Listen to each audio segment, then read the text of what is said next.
transmission intercepted. For 3 hours. Signal detected. Mike in the night.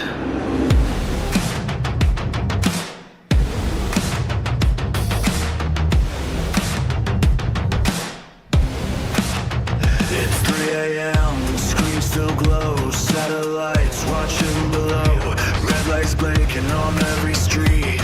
Truth buried 6 feet deep. Paper signed in quiet rooms. Deals made under crescent moons. Digital chains you never see. There's something in you wants to break free. They say it's safe. They say it's fine. But why's that camera watching mine? Clock hits free. The veil gets thin. You feel the static on your skin.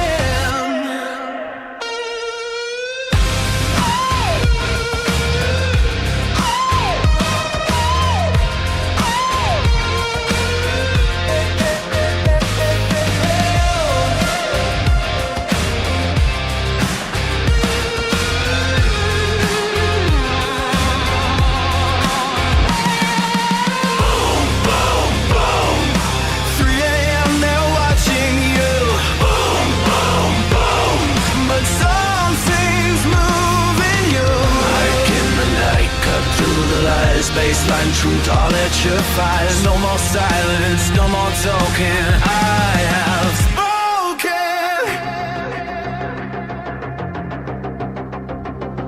Bank accounts tracked every swipe. Data mined from every type. Algorithm knows your face, predicting every move you make. Borders blur, control expands. Digital cuffs on steady hands, but in the dark the people wake. Feel the system start to shake.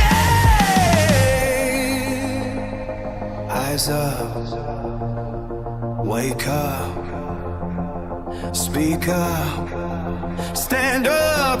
They fear the ones who see the play. They fear the ones who won't obey. Woo! It's Mike in the Night.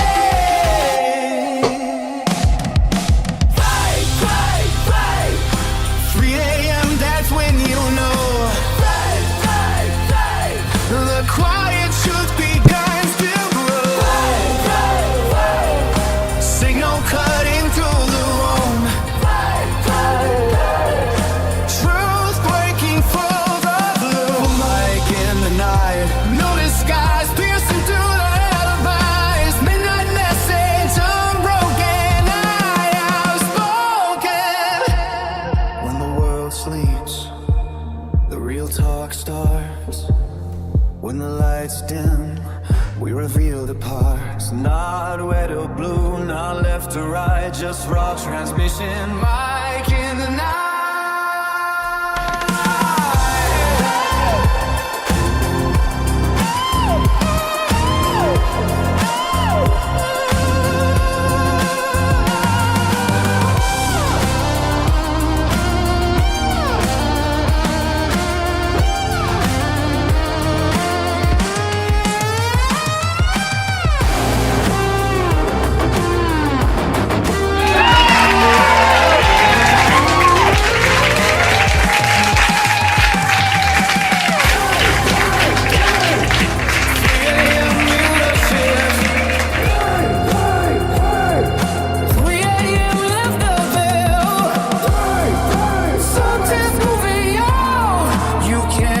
Today is Monday, March the 9th, 2026.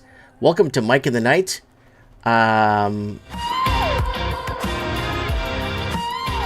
What a great song. All right, it is today is Monday, March 9th, 2026. Welcome to episode 640 of Mike in the Night. And I bid you all good morning, good evening, and good night, wherever you be watching this transmission. Whether you're watching us from your condo condo in the sky, or a camper or cabin in the woods, or relaxing on your lazy boy. People of the night, welcome to Mike in the Night, episode 640. Now, what season are we in now? We are on season 34, episode 11, guys. We are approaching spring pretty quick here, pretty rapidly. We are on week 11 of 2026, folks. The year is already chewing up into a quarter. We're getting a quarter of the year out of the way already. Wow. And time flies. And just checking across the chats here, everybody here. Someone said they heard that song at the club. Good. Thank you. Somebody from Ontariable's here. And thank you for being here tonight. Thanks, guys. And thanks for watching the show on replay. Share the show. Get this out there. Because, guys, I'm not getting paid to be here. I don't get paid to be here. So I don't have an agenda, an angle, or something. You know, I have a family. I have my kids. I have my family and my mom. I have a lot of importance happening around my life. But I want to make the time to exercise the right of the God-given right that was given to me at birth. The freedom of speech, freedom of expression, freedom of the press, freedom of assembly, freedom of everything. Well, people will say, "Well, God, Mike, that's America, Mike." No, that's in the Bible too, right? Freedom of speech, freedom of assembly, and that's what Jesus did, and that's why Jesus is my man. Okay, somebody just sent me Rainy Steps sent me a super chat there. Thank you so much. Hello, how you doing?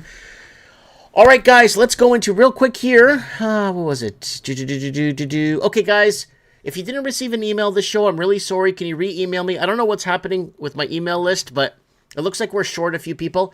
But we don't have a lot, though. So if you didn't get an email this show for some reason, just re-email me at mikemartins1980@gmail.com, and I could re-add you. I'm not sure what happened, but we lost 11 of our... Either they unsubscribed or I don't know what happened, but we lost 11 of our regulars in the email. Their email list is just, they're gone. So if you didn't get an email this week, go ahead and email me, mikemartins1980@gmail.com. And guys, remember, viewer discretion is advised, 21 and older. This show is for entertainment purposes only. Fact checked and do your own research. Section 18 U.S. Code, Section 2257 for Mike in the Night. And yeah, I'm pretty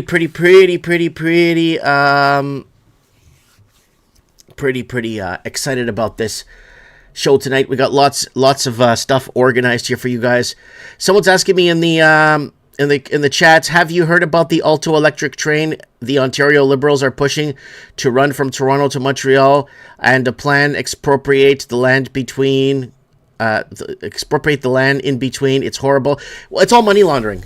Like that we brought up a few months ago, or last year. We brought up the Gordie Howe Bridge. It's all money laundering. Oh, $1 trillion, $1 zillion, $1 bazillion to build this bridge. Because it's all money laundering, guys. And they're just moving money around and layering it through different sectors and different construction companies, and charging $50,000 to put up a little sign on the bridge and $100 million to put the pavement. It's all money laundering. And all the money goes back to the politicians. It doesn't stay inside the infrastructure, because in most countries a bridge like that would cost like $3 million, but they want $1 billion to build one in Canada, right? So yeah, that's what's that. It's all money, all of it. It's all about washing money. All right, guys, let's go into a quick channel plug before people start arriving in the next few minutes. Channel plug. Let's go to a channel plug here on Mike in the Night. Guys, if you want to buy your boy a coffee, here it is, guys. If you guys want to help me out, I am here for free. And there it is right there. If you guys want to buy me a coffee, there it is right there. All right, and the YouTube channel here, I don't know why I have it up. Oh, I have it up. I have an announcement to make here. YouTube channel right there. Facebook is running nicely, guys. We don't have nothing to report on Facebook. Instagram is running nicely. Nothing to report on Instagram. We are getting like 1 to 2 million views on Facebook, a million views, and Instagram 1 million views a month.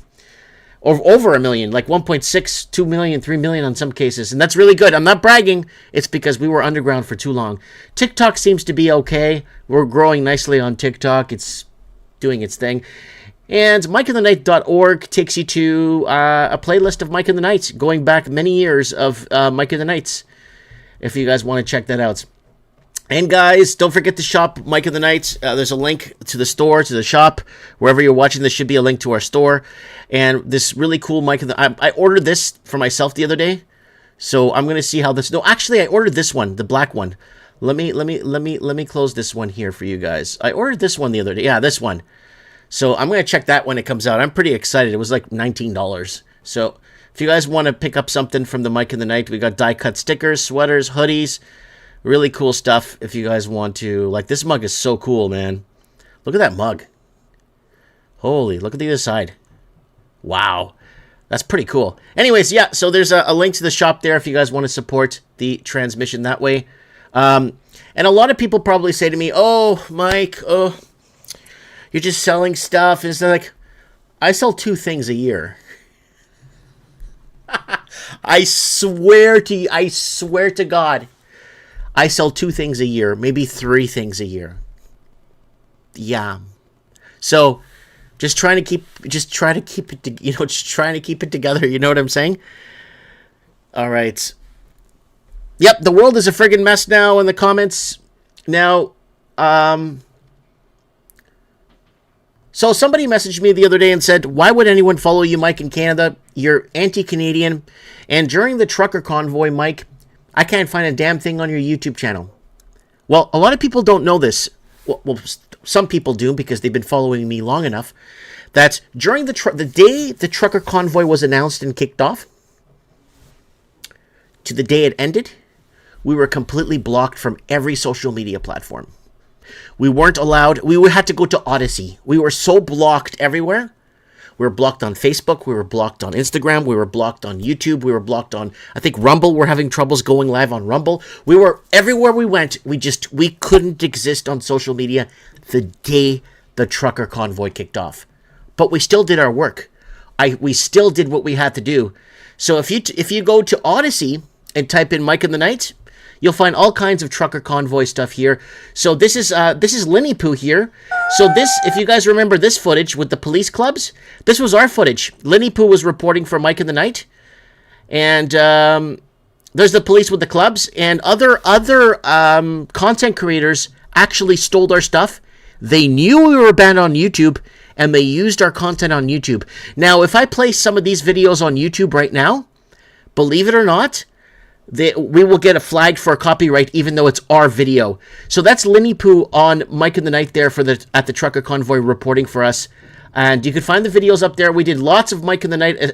There's here another Linny Poo there. I think that's Linny Poo or that's the Raven. I'm not too sure who, but that's another one. The Raven was on the ground too for Mike in the Night, reporting for the trucker convoy and interviewing people on the streets. And we did a lot of work during the trucker convoy. But unfortunately, we weren't allowed on any social media platform. Like, we were completely blocked. So this is our footage. This footage was taken from us and used on YouTube and other platforms because they outright knew we were banned. Right?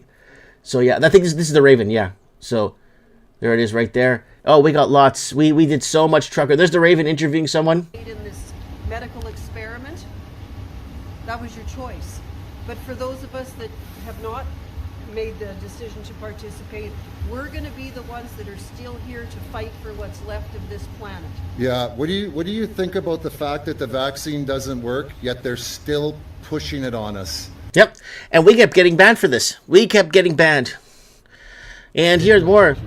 She's taking pictures of my signs, yeah. Look at these guys. So we were there front and center. Look at this. We covered the trucker convoy front and back to front, interviews and everything.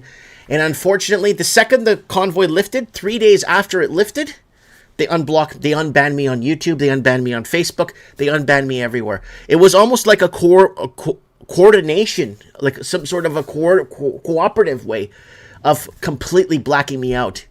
And we had a lot of good information, lots of good stuff. So I did participate and I did report on the trucker convoy in and out like crazy. And I want to thank everyone that went to Ottawa for us and went and got this information for us, for our little channel and our little group here. And I appreciate that very much. And I'll never forget that.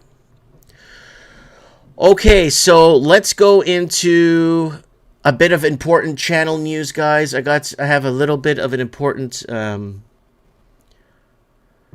let's go into some important channel news here for you guys. All right, guys. So I got some good news for you guys. It's good news, but somebody had to step in to make it happen. So what happened was YouTube ended up sending me a YouTube button. Here it is right here. They sent me a button. Okay. There's the button right there. So they sent me a button only because someone stepped in, okay, and asked YouTube, what's your problem with this guy? I sent this person, this guy, I sent him all the emails of them telling me that I'm not credible and that I would not be receiving a button, basically. And they've emailed me several times telling me this. That's fine. Okay, whatever. I understand. You know, we were stuck at, I think it was 51,000 subscribers for 4 years. We got banned during the entire COVID thing. We were completely banned. So we had to go underground.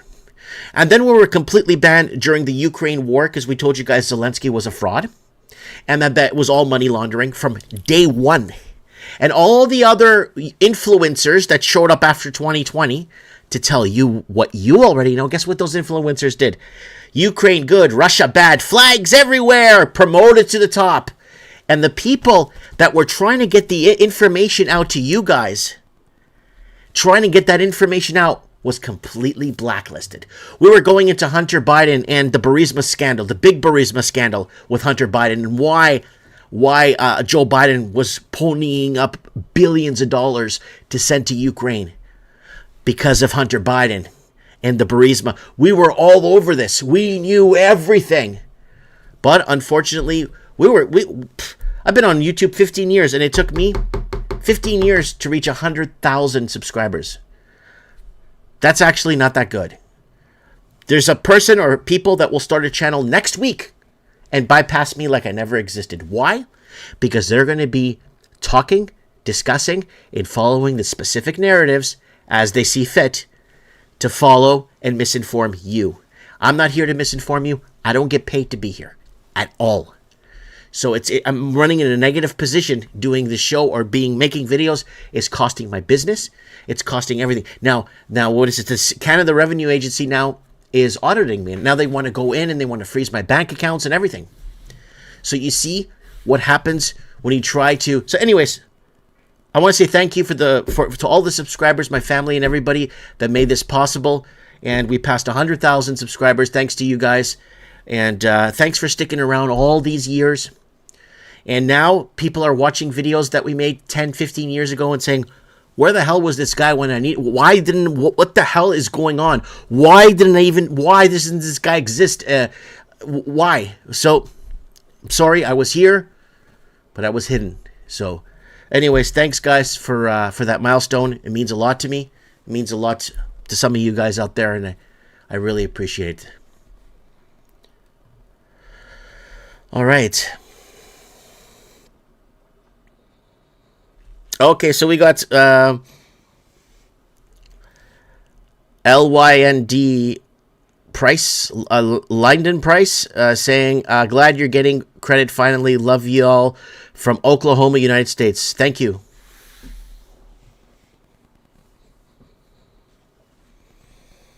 Dino Bravo, thank you, buddy. So, yeah, thanks, guys.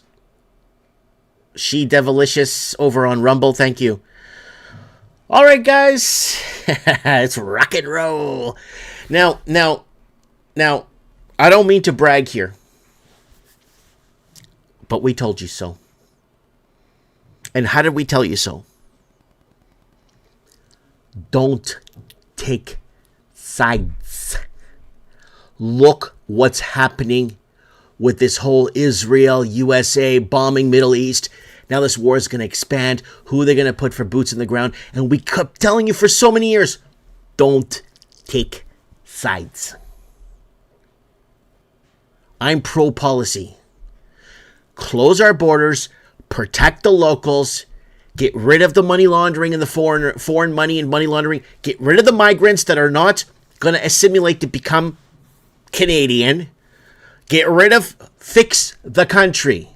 That's the side I take. Everything else is all political mumbo jumbo. It's all theater.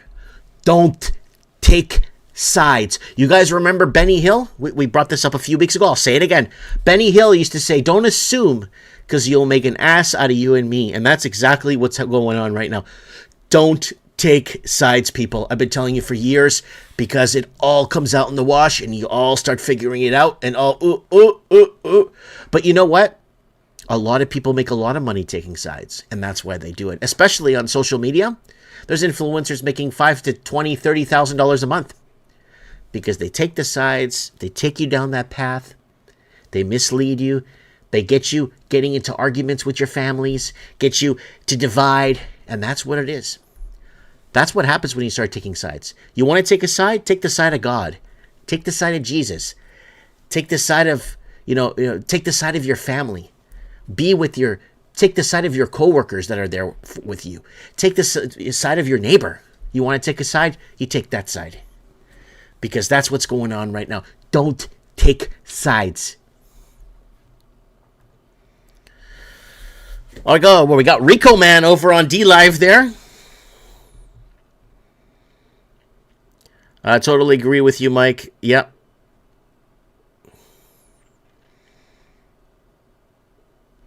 So, amen. Yes, amen. Oh yeah, we got a show. We got some. Remember, guys, we're the voice of the Commonwealth, so we do bring up articles from Australia, New Zealand, from time. We juggle them around, try to figure out what's happening. Because if something's happening in Australia, it's happening in New Zealand, and then it comes up to Canada, then maybe it goes through America to Canada, or maybe it goes to the UK. So we've been doing this for 15 years, connecting the dots across the Commonwealth. So, yeah, I took the side of the truckers. That's fine. I'm talking about global escalation wars, this bullshit, because there's always something happening. So,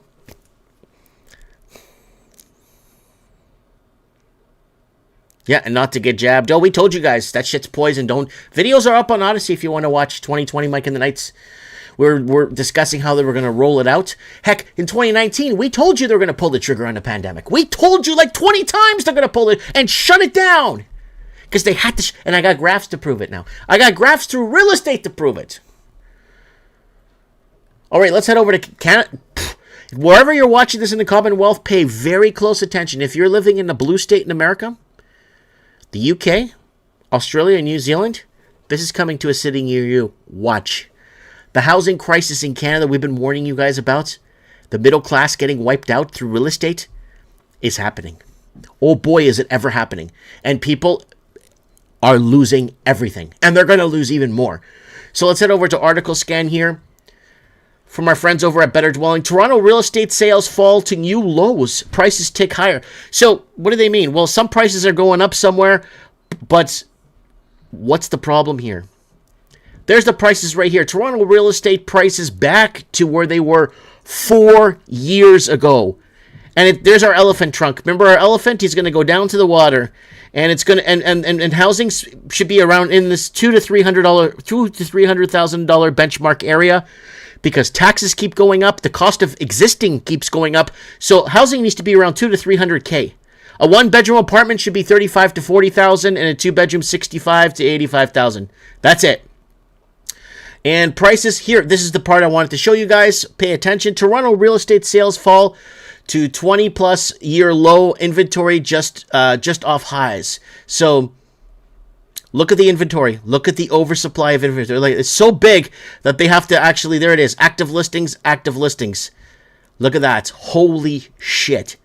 This is major. And these are the sales right here. So you're getting the oversupply on the market, which we warned you guys about for years, because it was all a trap. And this was all set up, purposefully set up, to bankrupt you. The Chinese laundered $2.4 to $2.6 trillion through your real estate market in Canada. It was $1.9 trillion in Australia. It was $588 billion in New Zealand. They launder that money, creating artificial shortages and bidding wars. And then your banks in Canada lowered the rates so you could compete with Chinese money laundering. Now you're screwed. Your $600,000 one bedroom is now really worth, realistically, 50 grand. And good luck with that, because it's good. We're just getting started. Já está aquecendo. As coisas está aquecendo. In Portuguese, that means things are warming up. As coisas já está aquecendo. We're getting warmed up right now. Watch when it gets hot. All right, and then here's the videos we told you. We told you. Canadian government to impoverish Canadian families via housing affordability, debt on the rise 8 years ago. And here's why Parliament doesn't care about high Canadian real estate prices. This was December 14, 2017. Canadian real estate prices have made a rapid rise, sending debt levels soaring. We warned you guys. Oh boy, did we ever. Right here. Follow the money. Feds realized that Canadian real estate is way overpriced. CCP money laundering 8 years ago. So, my opinion, wages or incomes are not tied to housing prices. The Americans are now seeing this, and this may create a problem for Canada. It's really looking grim for policymakers. So this is why when we told you that when Trump comes in, he's going to tariff the shit out of Canada because of the ties to Chinese Communist Party. Farmland, mines and forestry and agriculture and real estate. $2.4 to $2.6 trillion of our real estate they bought at cost. Who knows what it's worth today? Right? All right, let's keep going. So there's some good news where average asking rents fall for the 17th straight month to $2,030. That's the February report. That's good news for Canadians. Rents are falling. And what do we report on rents? Back in 8 years ago, $3,702 is considered affordable rent in Vancouver. And this is in the province of BC too. So so there it is, 2030, and back in 8 years ago, and $3,702 is considered affordable rent in Vancouver. And Canada's public spending spree means higher mortgages for longer. What the hell does that mean? Well, I'll tell you what it means. Canada's economy is built off of real estate, selling houses to China. That's our economy. Woo! And that's what's happened, folks. Woo! Woo! So there it is right there. And we've been warning you guys about don't get into this trap. I bought a house 3 hours outside of a major city, 3 hours outside, and I paid $260 for my house to raise my family. I didn't buy a house because it's going to go up to $1 million one day. Well, now, this is pretty bad. So wake up all over the Commonwealth, especially if you're a blue state of America. Watch out. And for those young families in Texas that bought those $200,000 mansions, oh, you're in trouble now. Those $200,000 mansions you bought in Texas, they're coming. But in Canada, it's way worse. That $200,000 mansion in Canada, $4 million. Woo! So anyways, so Canada is using public spending to mask private sector weakness, and the bill won't stop at taxes. Pay attention to this, folks. Here it is. There's the Canadian government expenditure. So there's the G indexed. There it is right there. The red expenditure. So this is what governments are spending. Oh, let me go full article scan here. There it is right there. This is what governments are spending. And there's your GDP right there. Right? So, and that's what it was graphed at. Right? That's what it was indexed at. And then there's the GDP right there. And that's your government expenditures right there. Now let's go down. Let's go down. And here it is right here. Chart 3. The G contribution on the rise in Canada. So there is the government going up. And there's the United States here, where government spending is declining. It's actually, it's actually government expenditures in the U.S. is actually going down. And Canada is just, look at it, holy shit. And we don't have a population to sustain this kind of debt, right? And chart 4, U.S. Growth. So growth differentials are even worse. So there's the government spending there. There's your real estate per capita GDP. There's a GDP right there. There's your construction. There's your residential. There's your non-residents. There's your government. There's your export. The government there is up. There's your exports are down. FDD is down. The aggregates are right here. And the FPDD is down 4.8%. There it is right there. It's right here. And this one, defense expenditures, naturally a smaller G driven. Now it's spiking here. So Canada is spending more on weapon systems right here. And those weapon systems that we've been warning you guys about in Canada, that's to actually, to the Canadians, to actually the Europeans or the white people. Those weapons are to create some sort of form of martial law in Canada and arrest Canadians or put Canadians away. So if you fought for this country in any way, shape, or form, or if you built anything in this country, or you built a building or a bank, or you did something in this country positive to contribute to it, that military is being set up for you. And here it is in a video that we did on trends in the housing market. Back 7 years ago, Canadian economy dangerously dependent on real estate to prop up GDP. Canadians are broke. So that was 7 years ago, right? We warned you guys, and Canada will be in a recession without money laundering. Canada's GDP needs money laundering 6 years ago. China, this is why Carney's here, guys, because he has to protect Chinese Communist Party interests. And Canada now offering same-day euthanization, 1 woman killed despite pleading to live. So there's the death capsules there, and you get same-day. Canada is now offering same-day euthanasia with 1 elderly woman killed despite changing her mind and pleading with doctors to stop the procedure as the suicide pod door closed.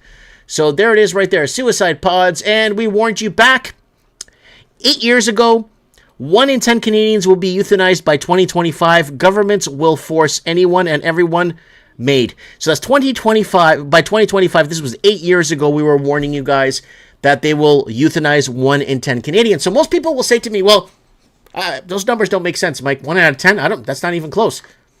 Did you trust the science? Did you listen to Rachel Madcow when she told you, come on, man, what are you doing? Come on, go take that. You're going to kill your grandma. Did you trust the science?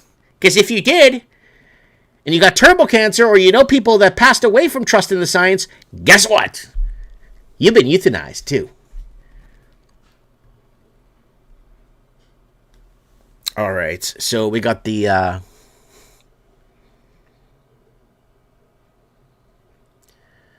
Sabrina says she tried to buy a coffee, but it declined. That's weird. Let me see if anyone's bought me a coffee today. No one's bought me a coffee. That's weird. Interesting. Somebody out there, usually I get 1 or 2 coffees per show. Guys, let me know if you could buy me a coffee. Here, I'll put the link back up if you guys want to help out with the transmission. I usually get 1 or 2 coffees per show.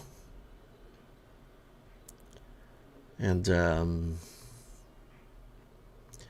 give it to you guys here. I don't know what's going on. See if that works, guys. Let me click on the $3 drink. Yeah, it looks like it works.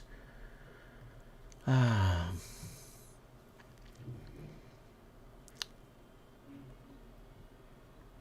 right, let's go back to let's get over to the war news now.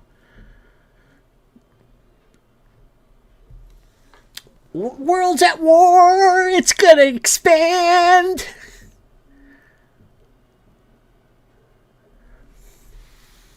Dino Bravo saying, Mike, the Ozempic crap is another form of killing people. Yeah, there's all kinds of ways they want to kill you, right? So just be careful what you do, guys. You're old enough to make your own decisions. You don't need someone like Rachel Madcow to tell you, come on, are you going to take it? You don't need someone like Oprah Winfrey or what's that other one, that other idiot there on The View. What's that lady called there on The View?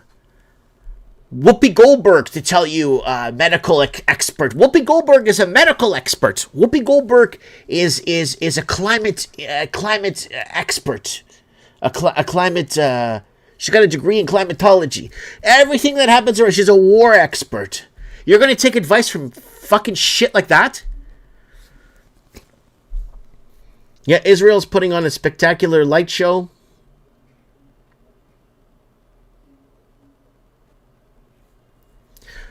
PDS 10 this year. Yeah. All right. The United States of Israel. We gotta get PDS 10 on the show tonight, man. He's got so much good stuff in the comments there. He's on Rumble, by the way. We got people on every platform messaging here. We just passed close to 249 people watching. Thanks, guys. All right, so let's go to a couple of war segments here, and we're going to take your calls here on Mike in the Night. And if you want to call in, just add me on Instagram, send me a request or a message, and I will get back to you and get you on the show. Last week's show, we managed to get in two first-time callers, really good callers. I was so excited. We got 2 first-time callers on the show last week. And the week before, we got 2 first-time callers on. So let's hear from you guys wherever you are. If you're in Australia, New Zealand, the UK, United States of America, wherever, Mexico, you're an expat somewhere, it doesn't matter. Yo hablo español. I could speak Spanish to you guys too if you need it. And I speak Portuguese too. That's my first language. So someone's saying we cannot see AI with our eyes. Cameras on your phones expose them. AI hologram tech take pictures, not screenshots, and record their eyes with your phone's 25-second playback in slow-mo. That's a good one. Okay, thanks, Travis. This is basically, yeah, okay. I didn't know that. Yep, the government's in it. There's people coming off the boat. And we're not talking about Europeans that came here to build this country. We're talking about people coming off the raft to Canada and get a job at the bank, get a job working for the government. Right away, 6-figure. What do I do here? Doesn't matter what you do here. We have to bankrupt the people that built this building, because the people that built this building are the enemy of the country. And that's where we are, folks. All right. Yeah, Iran is also destroying Israel. All right, let's go here. Rock and roll. And just like we told you guys how Hamas got played. I got banned on X because of that video, how Hamas got played. I got banned on Elon Musk's X. And we told you that Elon Musk guy, he's going to become more dangerous than Bill Gates. Watch. Watch, you're going to see. All right, let's go real quick here. All right. Iran has many surprises in store to respond to U.S. plots. Foreign Minister Araghchi. An Iranian Foreign Minister, Abbas Araghchi, says the country is fully prepared to react to malicious plots by the United States aimed at altering the economic equations arising from the ongoing U.S.-Israel aggression against Iran. And Deutsche Bank warns jet fuel spike is existential threat to global airline. You know what, Deutsche Bank? There's a lot of people that want their physical gold. We reported like 13 years ago on a video we made 13 years ago that Deutsche Bank, people want their physical silver. Gold, physical gold. It was gold. People want their gold. They want it now. And people are going to Deutsche Bank like, oh, we're going to mail you your gold. We're going to mail, they mail nothing, right? And people are trying to get their physical gold out of Deutsche Bank. Oh, no, we have a paper. The paper shows you have 10 ounces of gold. No, I want my gold now. No, you can't take the gold. No, so Deutsche Bank has been chasing its tail around for the last friggin' 15 years, dodging people and not giving them their physical gold. Woo! So that's going to get, yep. So let's keep going here. And Putin warns. This guy's saying something here. Hold on. Putin warns that Gulf oil production could stop within weeks, and that is very, very true. And guys, remember, I don't give out financial advice. I can't read. You don't take financial advice from me. But I did tell you guys a month and a half, 2 months ago, to buy some oil because we're going to war. Video's up if you want to watch it. And the video's up from 2 years before that we're going to war. The oil's going to go up, right? So, we told you guys, right?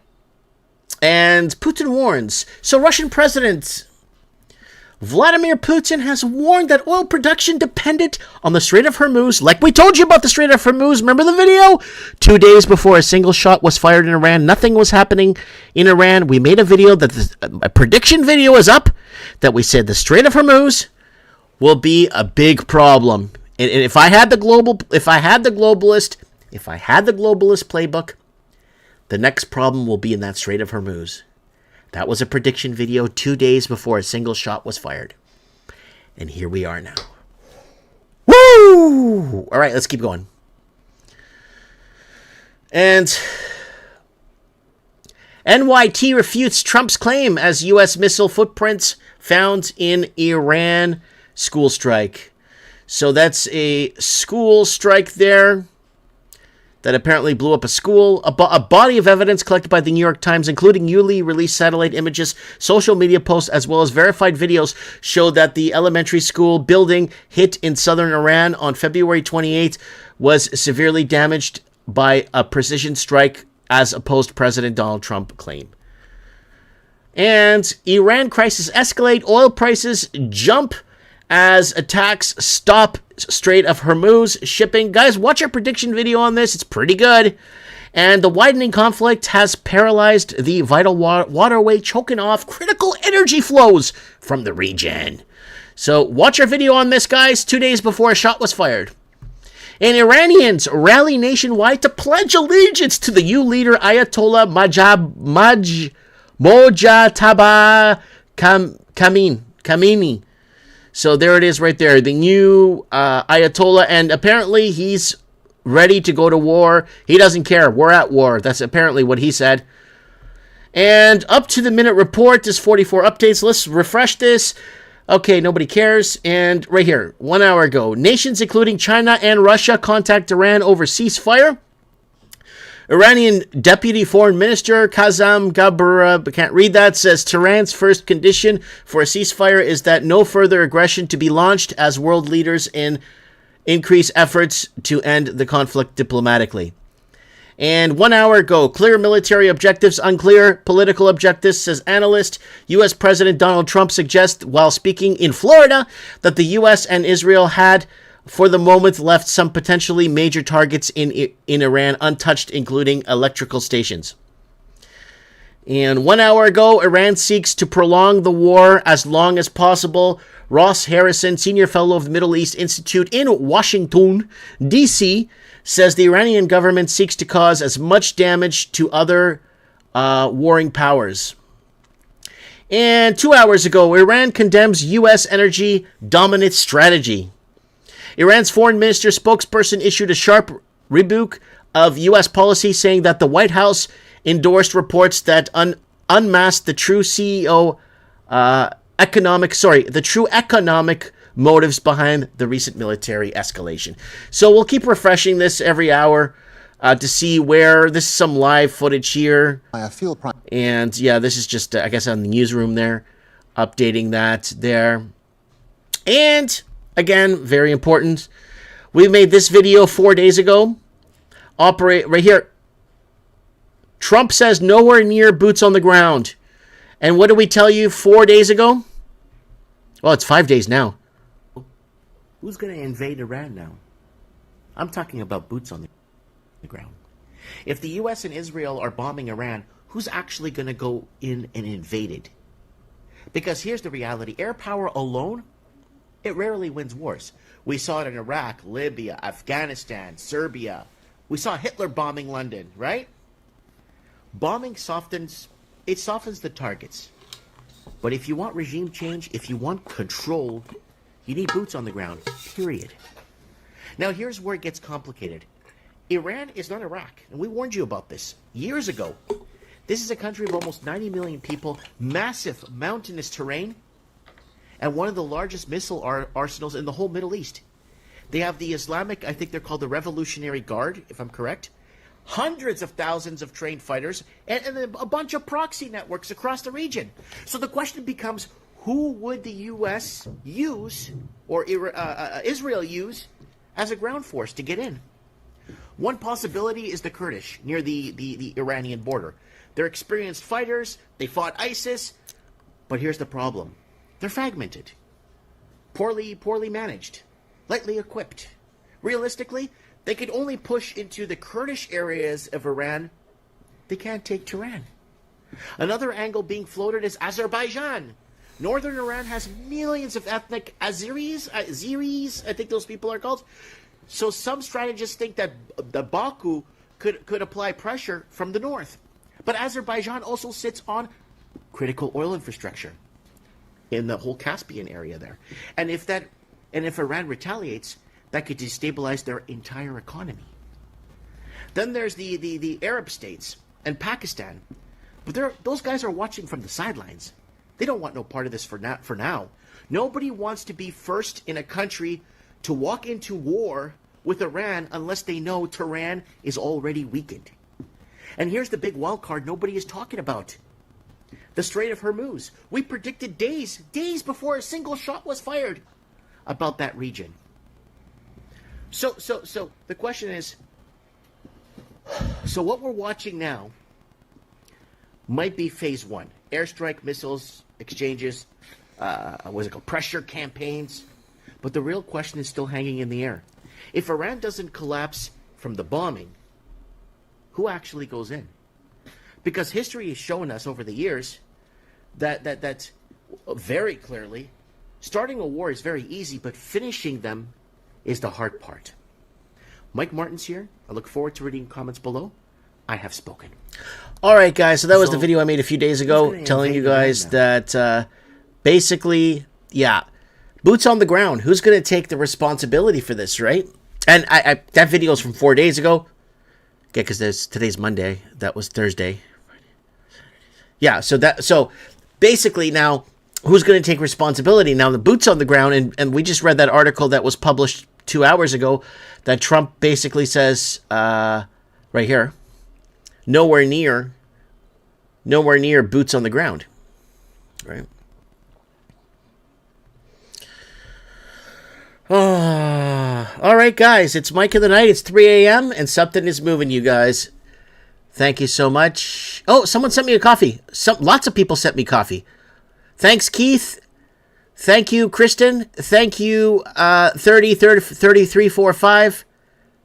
Marcelo, thanks for the coffee. Wow, I got a whole bunch of coffees this week. I don't get a lot of coffees, but wow, that means a lot to me, guys. Thank you so much. Thank you so much. The coffee thing is working. Okay, good. All right. Okay. All right. So let's start getting some callers in. Let's start to guys, I'm going to give you guys my Instagram here. Guys, let's go over this real quick again. You are tuning into episode 640 of Mike in the Night. Global chessboard is moving. We are on season 34, episode 11. 34 seasons here with you guys, and it's been a pleasure. And guys, if you want to join our email list or get an email when we go live in case we do a different day or something, MikeMartins1980@gmail.com. Mike Martins. And if you didn't get an email today and you're on our list, re-email me because a few people are not on the list anymore for some weird reason. And guys, don't forget, viewer discretion is advised. 21 years and older. This show is for entertainment purposes only. Fact check and do your own research. 18 U.S. Code Section 2257 for Mike in the Night. And let's see if we can get some callers on the show here. Mike in the Night.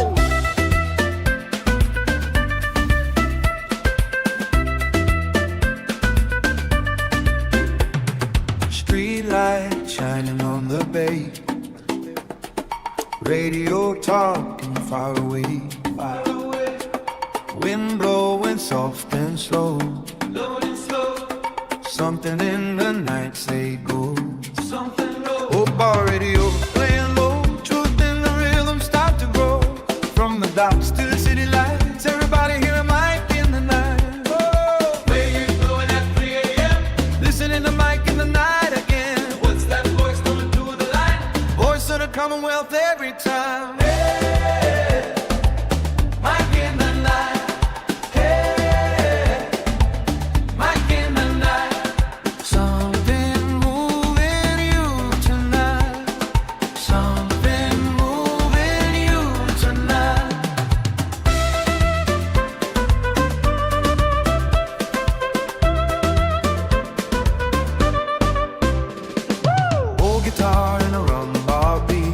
right, guys. I'm gonna give you guys the Instagram if you guys want to call in.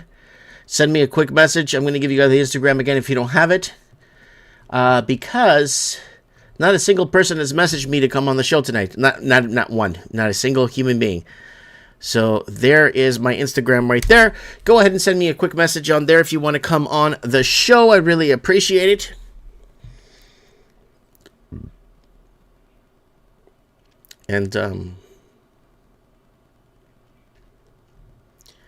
And hopefully we can get somebody calling into the show tonight. Anybody? It's open lines. A lot of people were telling me, Mike, how come you don't get guests on your show? Nobody like guests as in other content creators. Other content creators don't take me seriously. And I'm not credible. So they don't take me serious. So nobody wants to.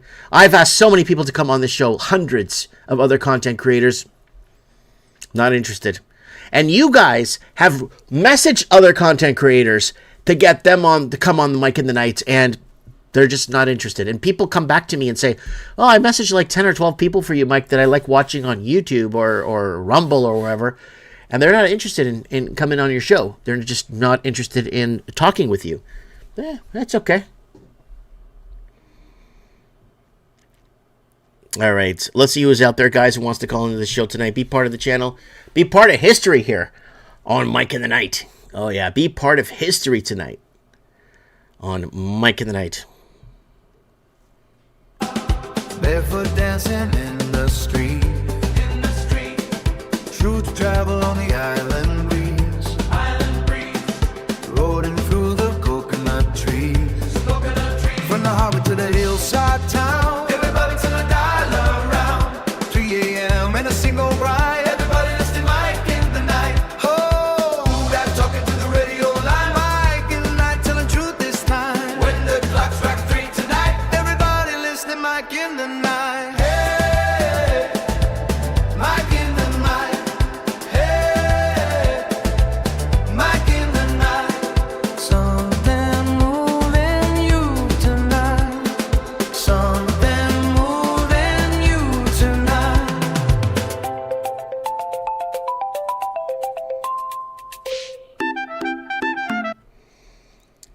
All right, guys, we don't have a single person lighting up the...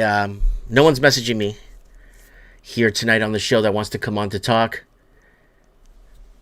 I could only talk so much, guys. I can read your comments, and, you know, it's a pretty boring show if you guys don't call in, right? We need Paul Da Silva, PDS 10, to call in. He's got some good information for us. He always does. Who else we got? We got... Sandy's always got some interesting stuff, and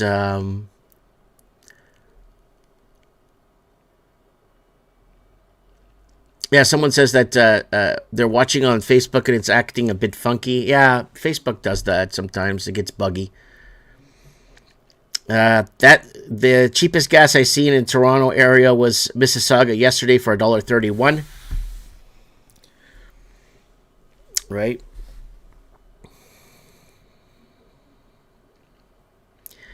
So Smitty is saying Mike is on point more than anyone out there. Right? We have backup. We have 6,000 videos on YouTube, right? And they took down 2,007 videos. They've taken down 2,007 of my videos since 2012. Yep, 2007. I know it sounds like bullshit. We screenshot them, we made videos about them, and we talked about them, and it's pretty hard. It's pretty harsh. 2007 videos taken down and 21 YouTube suspensions we got on YouTube. And we just couldn't get the word out. They wouldn't let us talk. Man. Okay, here we go. We got...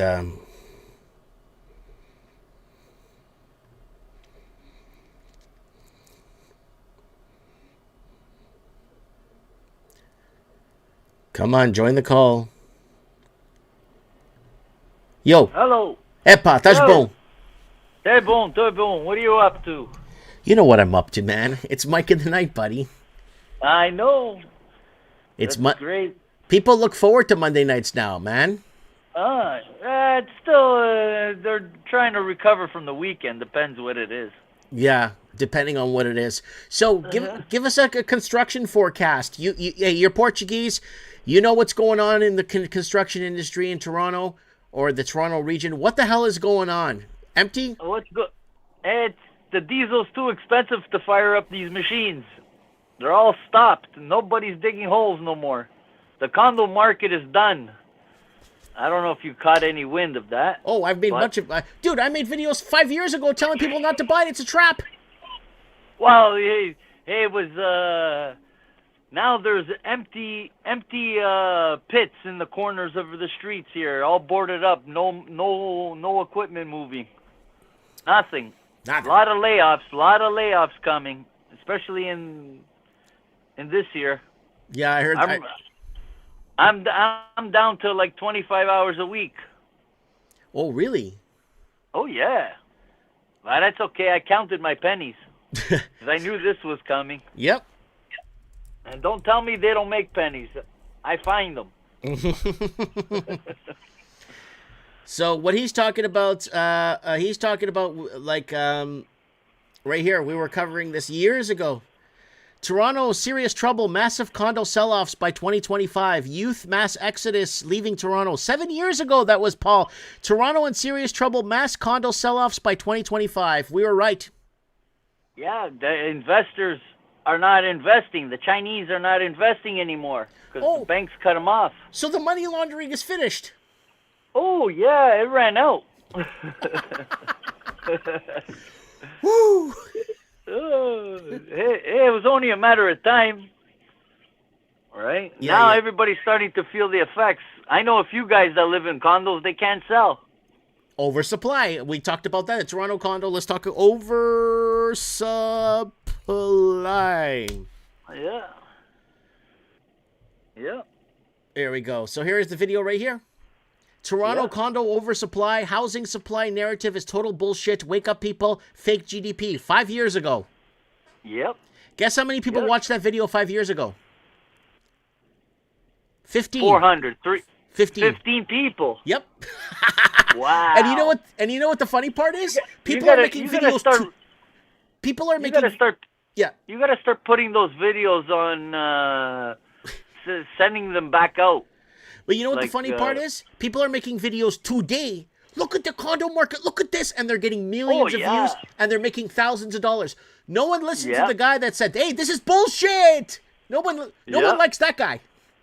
No. They just go and look up other people's stuff and take parts from it. And then they start talking about it. And then they start doing the little research. Oh, where was I 7 years ago when this was happening? Nowhere. They were nowhere 7 years ago.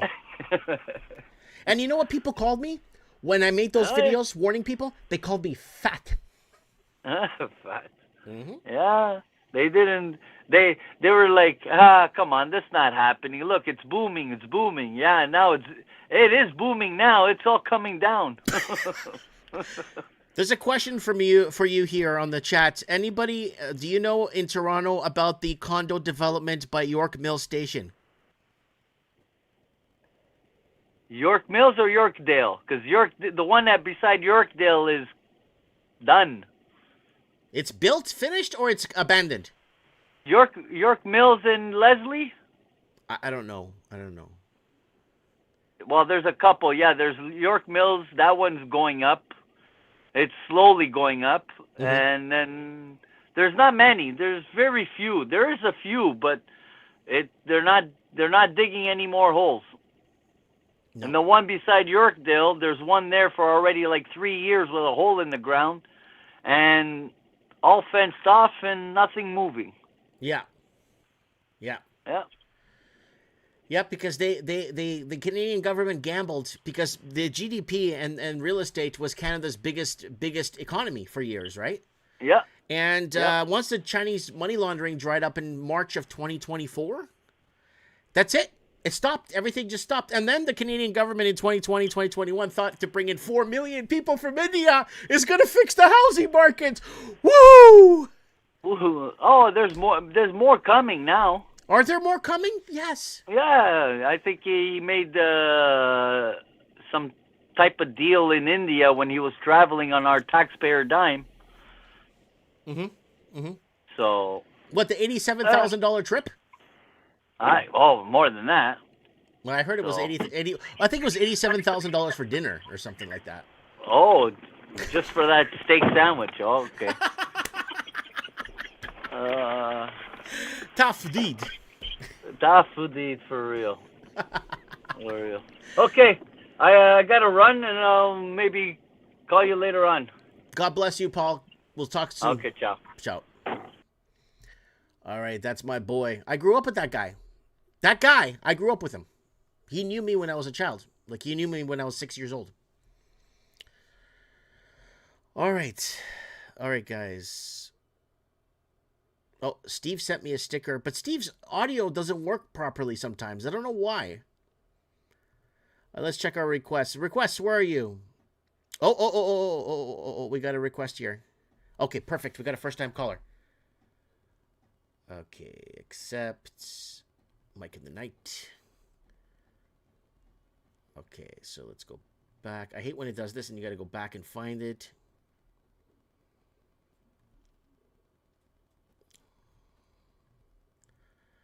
Okay. Okay, let's see if I can get this person on here. There we go. All right, looks like we have a first-time caller calling in from I'm not sure where. And let's get that for Mike of the Night here, episode 640.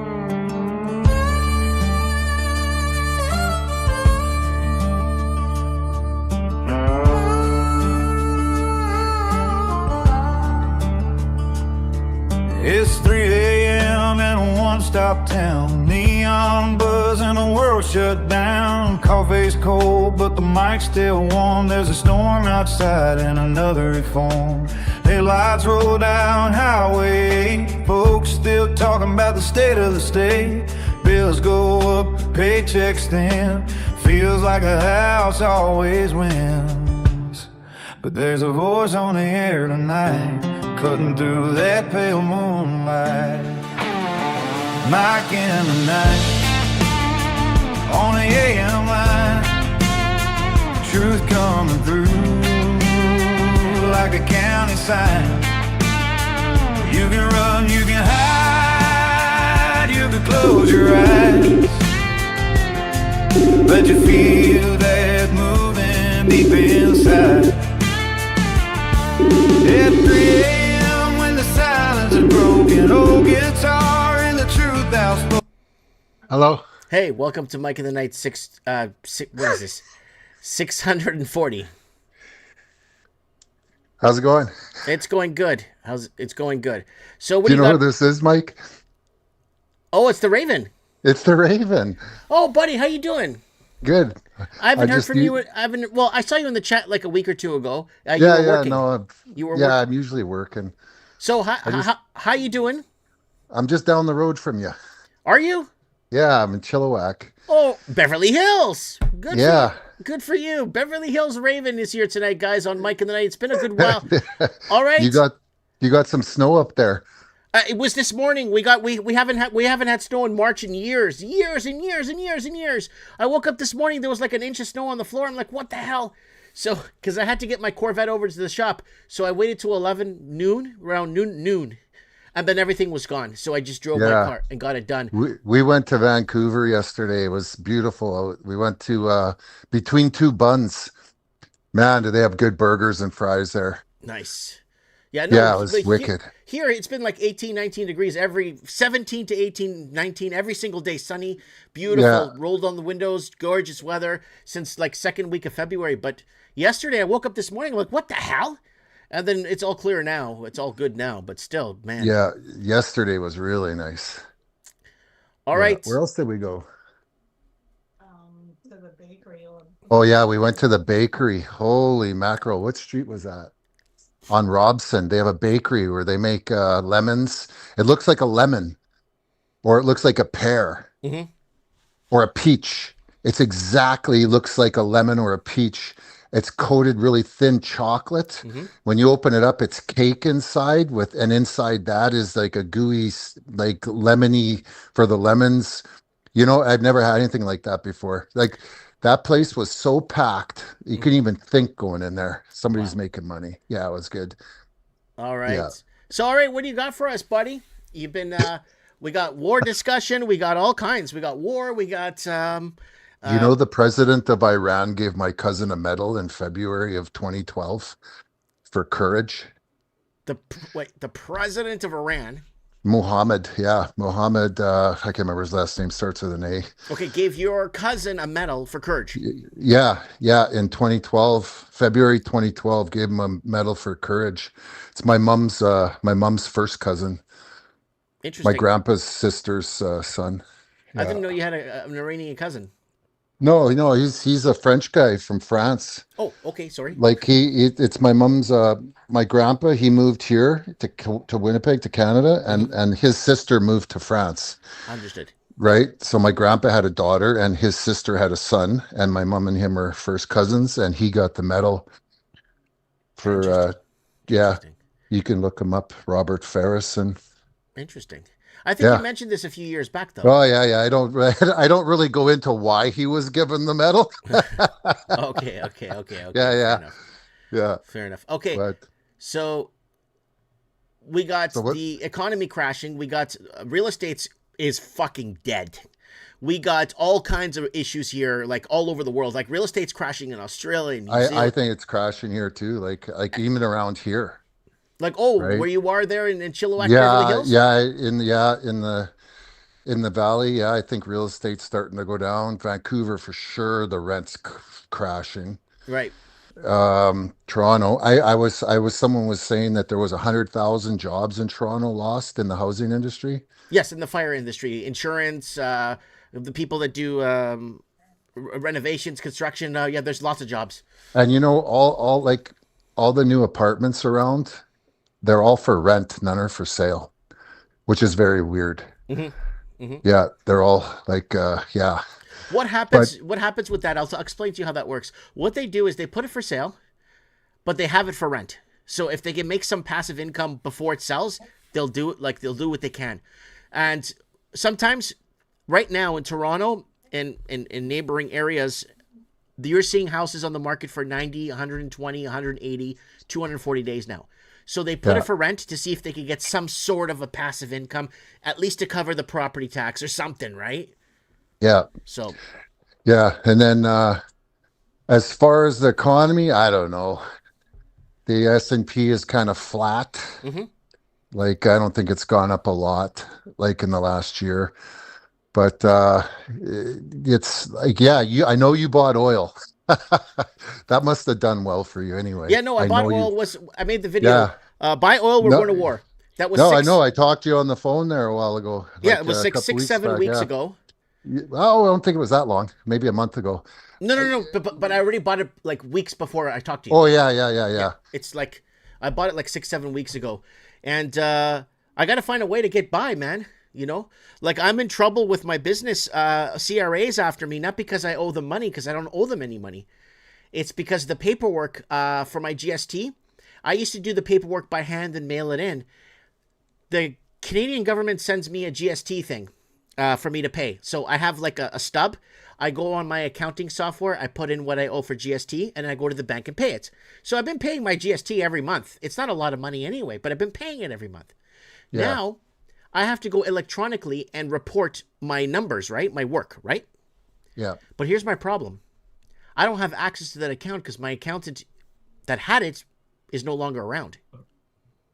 So I can't get in and I can't answer the questions they want me to answer. I can answer my personal questions, but I can't answer the questions the questions on the lines, on the returns, because I don't know what they are, because I don't. And you know what the guy tells me on the phone? The lady. Why don't you log into your account and you'll get that number? I'm like, well, I'm calling you because I can't get into the account. So you know what they did? They called me this morning at 6:30 from out east, from Nova Scotia, and they said they're going to freeze my bank account if I don't go in and send in the work. And I'm like, I've paid. I can't send you the work because I can't do it manually anymore. And my accountant, who's no longer around, I can't get the access to the thing to do it. I don't have a problem doing it, Raven. It's not hard to do. I can't access it. Now they're threatening to freeze my bank account in 2 weeks. Yeah, there's probably going to come a lot more of that, freezing accounts. But So- I've paid the... See, I'll be the first guy in history to actually get a frozen bank account that actually paid his taxes. Well, I've been a little slow on my taxes. Oh, I'm up to date. Everything's paid off. I have no money. My PST, everything's all paid. I don't owe anybody any money. Now, they're making it impossible for me to do my paperwork. They're doing it on purpose, Raven. Harper was prime minister last time I paid. Holy Max! Yeah, when Trudeau got elected, I said, no, not doing that no more. That was it. Never did them again. Yeah. So, I think that's a solid 10 years now. Yeah. I wanted to ask you, so, okay, we talked economically. Housing is going to come. I'm thinking about, because taxes and food keep going up, housing needs to go down even further. I estimated 60% Oh, correction. look, everything out there, it'll hype, going into a hyperinflation, asset prices always skyrocket. Always, 100% of the time. They're going to skyrocket way higher, and then the mass printing will come. But there's going to be a collapse here. I think everyone knows that. The asset values are going to get punched back to 1980 valuations at some point. Well, you but know, and- Canada sent $271 million to Bangladesh. Was it this morning or yesterday? Yeah, Bangladesh. Yeah. I don't believe their genius plan there, the Genius Act with the stable. I don't believe any of that either. I don't believe that's. I think that's all BS. None of that's going to work. I can't see any of that working. So, yeah, It's disgusting what's happening. well, yeah, it is. And look at, I don't know if you guys talk about the Epstein files, but Yeah, we did. We talked about it so many times. We talked about it with you back in 2019. We talked about it again. It resurfaced in 2021 and 2023. Yeah. And we've talked about the Epstein files. We talked about who was in the Yeah. list. Heck, The we Roth- even the covered the Hunter Rothschilds- Biden laptop. the Rothschilds, listen carefully. The Rothschilds told Trump, this is what I figure. They told Trump in 2008, distance yourself from Jeffrey Epstein, do it publicly because you're going to be president in 8 years, and make it public because you got to get away from that guy. He's a bad character. He works for the Rothschilds. We know that now. Epstein worked for them. So in Mar-a-Lago, he kicked him out publicly and said, oh, he came on to a young girl. Like Trump cares. He's raping young girls. Like he cares. They told him, distance yourself. He distanced himself. And when he ran against Hillary at his campaign, he kept bringing that up. He was a bad guy. I kicked him out of the club. Yeah, because the Rothschilds told you to kick him out of the club because they knew they selected you as president in 8 years. Yep. That's a no-brainer. I look at that and I go, that's so easy to see what they did there. Yep. But that guy was right from the day one, man. I knew that guy was just a setup. And I'm sure there's still people out there that believe he's like fighting he's a patriot, eh? What a joke. Again, don't take sides. We've been saying for so many years, don't. You know take- what? I will take sides. That guy was a fraud from day one. You know, all those cases where they said, oh, he's going to jail. They're just building public perception of who they want you to believe Trump is. That assassination, the blood. I mean, give me a break. I saw Hulk Hogan do that with a little razor blade, cut his face. No. It was Macho Savage. Man. Yeah, Randy Savage. Yeah, it was Randy Savage. They He all- did it his they forehead all like did this. it. And, And you Ric Flair. You like the photo op where he puts his hand up? Give me a break, man. Yeah. Hey, the world's gullible, and they know that. Yep. The world's gullible. That's why I keep telling people, don't take sides, because remember what Benny Hill, you know, you're old enough to know Benny Hill. Oh yeah, Benny Hill Hill used to slapped him on say- the head. Don't assume because you make an ass out of you and me. So, Yeah, but yeah, and then I haven't. I never talked to you for a while, but no, yeah, I like talked to you Trump. last week. Well, I know, but not on the show. Like Oh, Trump stole a president out of Venezuela, yep. right? And everyone Isn't that thinks it's crazy? all good now. Now, did you see my gold video about Venezuela? I know. You better watch that gold video from Venezuela, boy, because that one explains now all the gold out of the Guyana region, Venezuela, is all moving to the United States right now as me and you are talking. Yeah. Oh, boy. You guys have no... Oh, Venezuela's going to be better off. Venezuela's finished now. Finished. When Nobody's going to be better off when this plays out. I saw an image today. It was an image that was on social media. Japan got 2 nuclear bombs dropped on it, and it shows this big city. And Cuba has been under socialism for 40 years, and it looks like a slum. Cuba had an embargo on it. If you put an embargo on Japan, nothing gets in or out, you'll look the same too. People don't understand the perspective. They don't get it. When you sanction someone to death and you murder their people and get no medicine, the Portuguese were sanctioned to death. We had to leave Portugal because we were being sanctioned to death. Yeah, they weaponized the dollar. They do that for everything, though. Yeah. Look at here's one I never brought up to you before, but I overlaid the vaccination rates with the CPI going through 2021, 22, and 23. Okay. In Canada, we ran up to an 8% inflation rate. And in the United States, we ran up to a 9% inflation rate. Leading into the mandates was a clear weaponization of the CPI to help pressure the vaccine hesitancy people. That was clearly, once I started to overlay those graphs, I could see the vaccination rates with the CPI and how gas in Canada went to $2. And it went from 2, 3, 4, 5, 6, 7% on the inflation, all the way up, leading right into the mandates. That's how you tackle vaccine hesitancy. Yeah. These guys aren't stupid. They'll weaponize everything. Yep. They're smart. They know everything, anything out there you can weaponize. Rent controls. You can. There's so much. Interest rates. Everything interest rates can hurt a country more than bombing it. Yep. Yeah, embargoes and sanctions just destroy. Somebody in the comments said, if Venezuela is finished now, what were they before? Before they had their own gold reserves. Venezuela was one of the most profitable countries in the world. Venezuela was one of with the Bolivarites. They were one of the richest countries. Argentina too was one of the richest countries. Richest as an Argentine, and the same thing.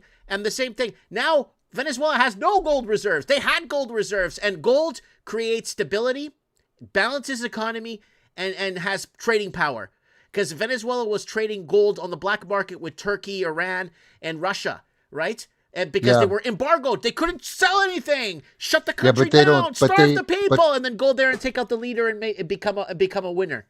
And the politicians don't like gold because it locks them down and they can't print. Yeah. Right. So they don't want the gold standard, but they're going to have to do something though. Yeah. Right. Yeah. So, crazy times. Yep. But, okay, let's get into, we need to discuss the whole civil unrest angle. Do you see, with everyone losing, like, especially the people that bought in the last 5, 6, 7 years, we're going back 8 now. We're talking 8 years now. And you're going to be probably looking at me and saying, Mike, if you bought 8 years ago, I don't think you're going to be that bad off if your mortgage is paid down a bit, you put down a big down payment and all that. I think, Mike, you might be wrong from 8 years. No, because people borrowed on their fucking houses to eat. ATM machines. We're covering that on Trends in the Housing Market. They're using their homes as ATM machines to eat. So no one, even if you bought 10 years ago, you're screwed if you use the equity in your house. Yeah. I'm looking at this house out the window right now, right across the street here in Chilliwack. That house that just sold for $1.6 million. Wow. Yeah, brand new build. But Chilliwack is like the Beverly Hills of BC. No, it's not. It's the Beverly Hills of BC, right? Yeah. So I had to come all the way out here to find a sugar mama. Right? Can't find one of those in Winnipeg. Okay. No. Now let me ask you. Civil unrest. Are people going to lose it once they lose it all? I think food crisis is what's going to happen. And of course people will lose it. It's like Gerald Celente says, they'll lose it for sure. But I think they'll be doing a lot of stuff with food. You control the food, you can control the people. Yep.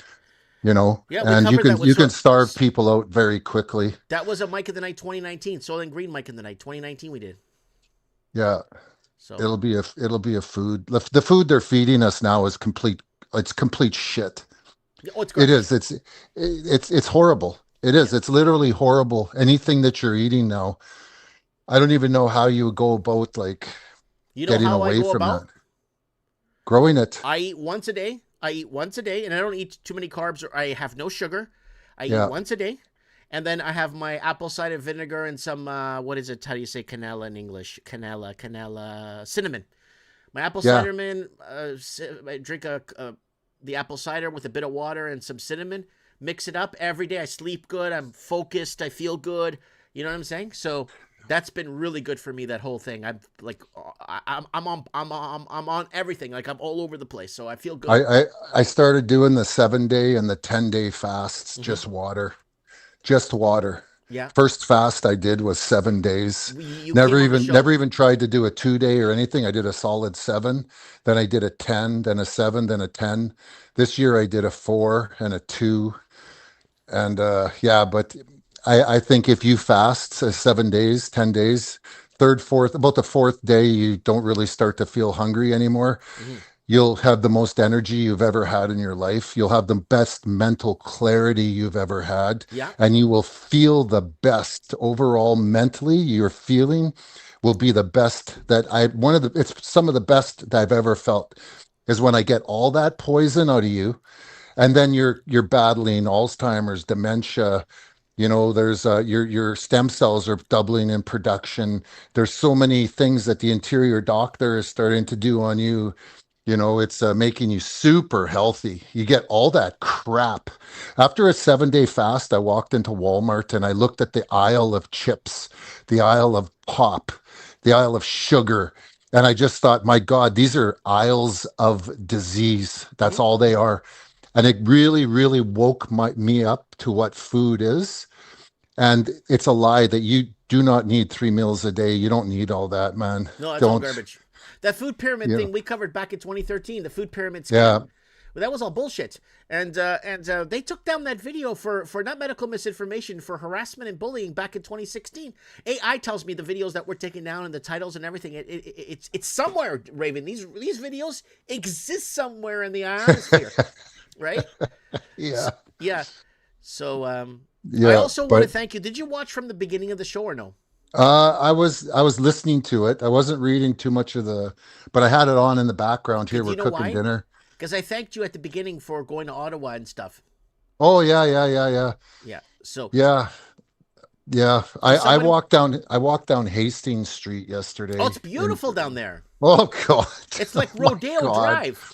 I am pretty sure I walked past some people that were not alive anymore. They're it's unbelievable. Like it's amazing. You know my previous YouTube channel before when it got deleted in 2012? I did a lot of Hastings because my store was. Well, yeah, your store was down there. I Yeah. walked up and down those streets, interviewed people. They took down all my videos for bullying and harassment. Yeah. Yeah. Yeah, it's crazy down there. I feel sorry for those people, but what are you going to do? Like And it's all Canadians. a lot of them, yeah. Yep. It's all Canadian people. Then you walk into the RBC there, it's all Chinese people inside. All Chinamen. Vancouver. It doesn't matter. You go to rural Thunder Bay to an RBC or CIBC or whatever in rural Thunder Bay, it's all Chinese people. You walk outside. In Thunder Bay? Yep. It's all your kinsmen out there. Who? It's all the Portuguese in There's Thunder no Bay. Portuguese I've don't get been jobs there. at banks. I've been there, man. They're all buddy, brick when houses. I went to the bank at Thunder Bay. I went to the bank. I had to go do something. I couldn't remember what it was. I had to go to a branch and sign something so they knew what was happening back in Vancouver for my store. So I went and found a branch. It was all Chinese people in the branch. Yeah. It was all Chinese. Yeah. There was no Portuguese there. Portuguese, Thunder Bay? No, you're confused. The Portuguese No. built the bank. I've worked out there. I know. the I work with Portuguese- guys from there that are Portuguese. Okay, I know but that they're was back in the day. Now, today, you go in there. The Portuguese build the bank, but they don't work at the bank, right? they built that whole town pretty much. The Portuguese built a lot of that, of Thunder Bay, and the Portuguese built a lot of what was that? You place got to up- wonder why they're not the original Freemasons, eh? You know, they were truly the ones that worked with cement and stone. right? Yeah, But our first caller on the show, Paul, he's a big time contractor there in Toronto, condos and stuff. yeah. And he was telling us what's going on. It's all holes everywhere. These projects they start, you pay for the pre-built, and now they don't give back. I heard rumors that they're not giving back the fucking pre-built money. Yeah. Hey, I just gonna digress here. There's probably about 6 or 7 guys I work with in their 30s that have cancer now, eh? Turbo cancer. Yeah. Was it because Rachel Maddow say, "Come on, you're gonna take it, man. Come on, take it. What's the matter? You're gonna kill your grandma." We just had a 39-year-old guy a month ago die of a stroke. Yeah. You know? Yeah. Yeah. So, you know, I don't know if I told you that story, but my girlfriend here was walking the dog, and some lady came ripping out of the house at like, I don't know, 9, 10 in the morning. She came ripping out of the house, about 40 years old, screaming. Her 18-year-old kid here didn't wake up. Just died in his sleep. Was doing his homework the night before, studying for his exam, and went to bed and never woke up. Yep. Yeah. That's really sad see a stories. lot of that. Hey, we did our best, Raven. We got banned everywhere. We weren't allowed to speak anywhere. You know that. We tried our best. We were stuck on Odyssey. We even got banned on Rumble. We were banned. I got everywhere. into it with a doctor. I had to go for my medical for work. I got into it with this doctor. Man, did I get into it with him? Yeah. He does not like me. No. And I told him, I go in and you're highly educated, and this went right over your head. Right over your head. You didn't even see it coming. Amazing. But once you contradict what they believe, all you do is solidify their belief system. That's it. Yeah. You know, once you say to somebody, you're wrong, COVID is bad, or the vaccine is bad. If they had a belief that it was good and the doctor said good, the minute you contradict what they believe, you solidify what they think, and they will not change their mind. So it's just senseless arguing. This goes back, hold on. This goes back to a 2021 Mike in the Night where you came on the show and you unveiled to us that there's something inside that vaccine that's making people not see. We did a show. Me and you did one together. In 2021, remember?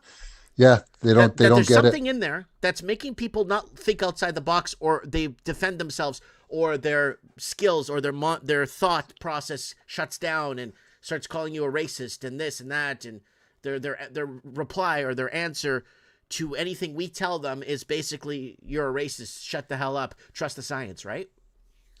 Yeah, but I think a lot more people have, because I work with these guys now for the last 4 years, and I sit on an engine for 8-10 hours and I talk to them. A lot of them are, there's a lot injured, and there's a lot that regret it. And a lot of them said if we knew that we would only be off work for 7-8 months, we would have not took it, because we didn't know. I thought I lost my job. I thought we were done. But they said if we knew that we were coming back, we also would have went out. But, you know, they're young. They got a good job. They don't want to give it up. And of the 20 guys that walked away, none of those guys made over $25 an hour in any other field, because no one would hire them. Yeah. You know? So, but I think a lot of those guys now, they know they made a mistake. A lot of them are like, there's some asking me, how do I get this out of me now? I feel sick. You know, we had a guy collapse. He's 35 years old. He just collapsed. We were trading off where the crew trades with the other crew. He just collapsed right there on the ground. That guy's still off 5 months. They're not letting him come back. The hoops he's going to have to jump through to try and get back. He collapsed. He was unconscious for a minute. 35-year-old guy, doesn't drink, doesn't smoke, doesn't use drugs, just collapsed out cold. Yeah, he's had trouble ever since he took that vax, though. Yeah. And what about your the guy that was renting from you? He's all right. Like, he had a rough go there in the beginning. There, yeah. When I came home and they were taking him away in the ambulance. Yeah, he had a rough go. He was paralyzed. He said it started in his face, and then his arm, and then his whole body, and then he fell on the ground. He barely could make a phone call to the ambulance. And then I'll tell you another thing. I got it because the fire truck comes with the ambulance, and I got I know the outside. story. I know you talked to the guy. Go I ahead. said to him, I said to the fireman, I said, "Hey, what's going on, man? This is my rental property. That's that's my tenant. That's my tenant, Jeff. I work with him. He's my friend. What's going on? Oh, he just had an anxiety attack." And I'm like, no, he didn't. He's not having an anxiety attack. I said, I go, listen, man, he took that vaccine and that guy hasn't been well. And I told him not to take it. And that fireman leaned in, he looked at me and said, why don't you go tell your bullshit to someone else? And it looked like he wanted to fight, right? Yeah. And then he walked away all mad. And the paramedic beside him, like kind of behind him, he walks up to me, goes, hey, buddy, between me and you, you're 100% right. And I've heard that probably from half a dozen paramedics now, though. Yeah. They know.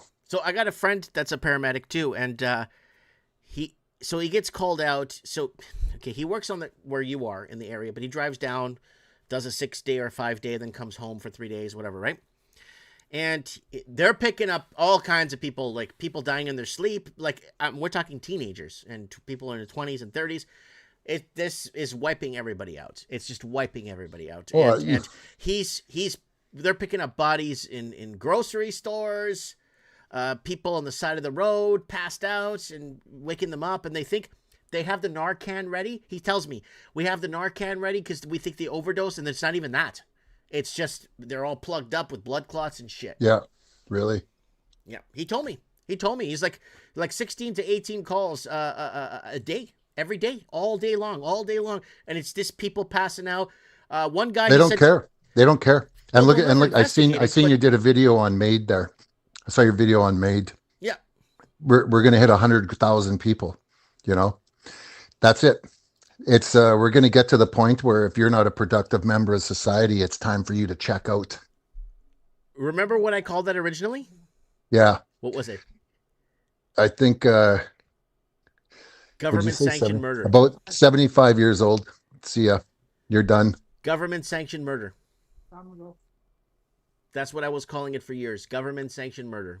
I watched this girl talk on it on this show, and she said they want something like 20 or 40 million, 20 million dead by so long, and they'll save 1.5 trillion. It all comes down to money in the end. You know, That's why I said useless earlier, eaters. Well, that's why I said earlier in the show. If you built anything in this country, or you fought a war for this country, or you did something, they're coming for you. Fought a war. Well, if you fought, You gotta have military. green. Yeah, you gotta have green hair and be called it. No, for you know what I mean. For them to care I'm about talking you. about the productive side of society. Yeah. Yeah, no, they don't. Yeah, the veterans aren't getting their fair share of anything in the U.S. or here. But- Raven, we just passed 400 people watching across all platforms. Oh, really? I just got a plate of steak put in front of me here, Mike. You want to go eat? Yeah. I'm going to eat my dinner here. Go eat your dinner. We'll talk later. God bless Yeah. you. Thanks for calling in, and Yeah. we'll talk soon. Okay, have a good one. Bye-bye. Bye. All right, that's the Raven on the Mike in the Night here, episode 640. I didn't recognize his voice there for a second. And gas. So PDS 10 is on location for us here. And he's got a picture he sent us of the picture of fuel here. Let's see this picture of fuel. There it is right there. PDS 10 is on location for us. So there's the price of fuel right there in his area right there. That's, what is that, St. Clair? That's $1.52 in diesel. $2 for diesel. Holy shit! That's why he was saying that the machines aren't operating in his area, or machines won't be operating in his area. Holy shit! $2 a liter. That's like $7 a gallon. Yeah, it's like $7 a gallon. Holy shit! All right. All right, let's see who bought coffees. Who's buying Mike a coffee tonight? Who's buying your boy a coffee? So Tio, thanks for the coffee. Marcelo, thanks for the coffee. 30-345, thanks for the coffee. Kristen, thanks for the coffee. Keith, thanks for the coffee. If you guys want to support your little man here, I don't get paid to be here, folks, and every little coffee helps out to keep us going. So if you want to buy Mike a coffee, there it is right there. I'm going to copy the link right here, copy, and I'm going to post it here for you guys tonight on Mike in the Night. Oh, man, thanks, everybody. Thank you, everybody. All right. Let's see what we got here, guys. Oh, join our email list, MikeMartins1980@gmail.com. Send me an email. Say, hey, Mike, put me on your list. I want to talk to you. I want to get notifications when you do go live. So we might have surprise shows through the summer, emergency shows that might happen for Mike in the Night in case you want to come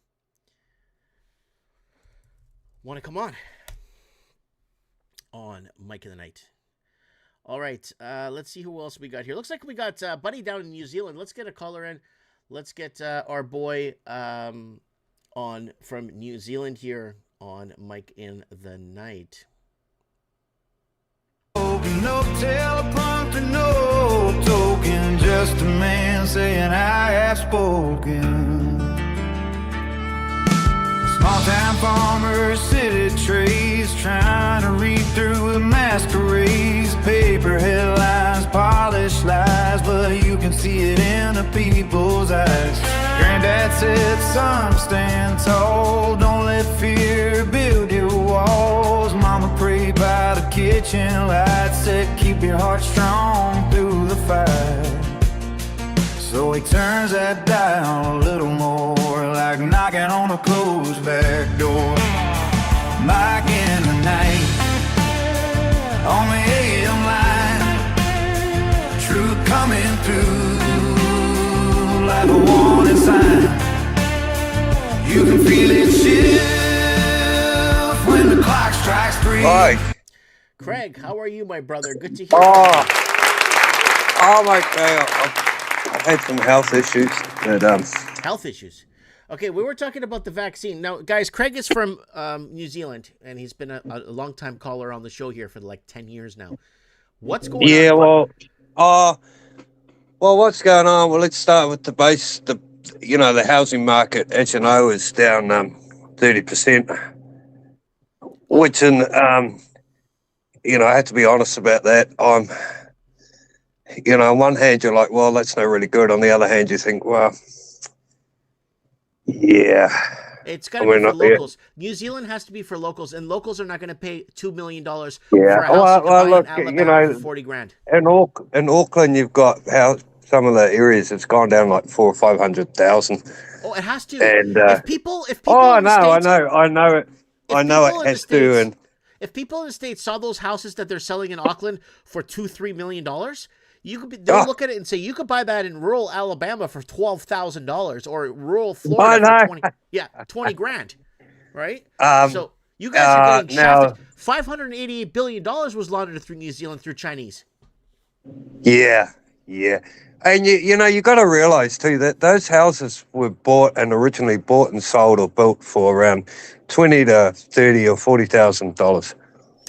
Well, if you take the house apart, and bring it down to its studs, it's full of horse shit and fucking confetti. Yeah.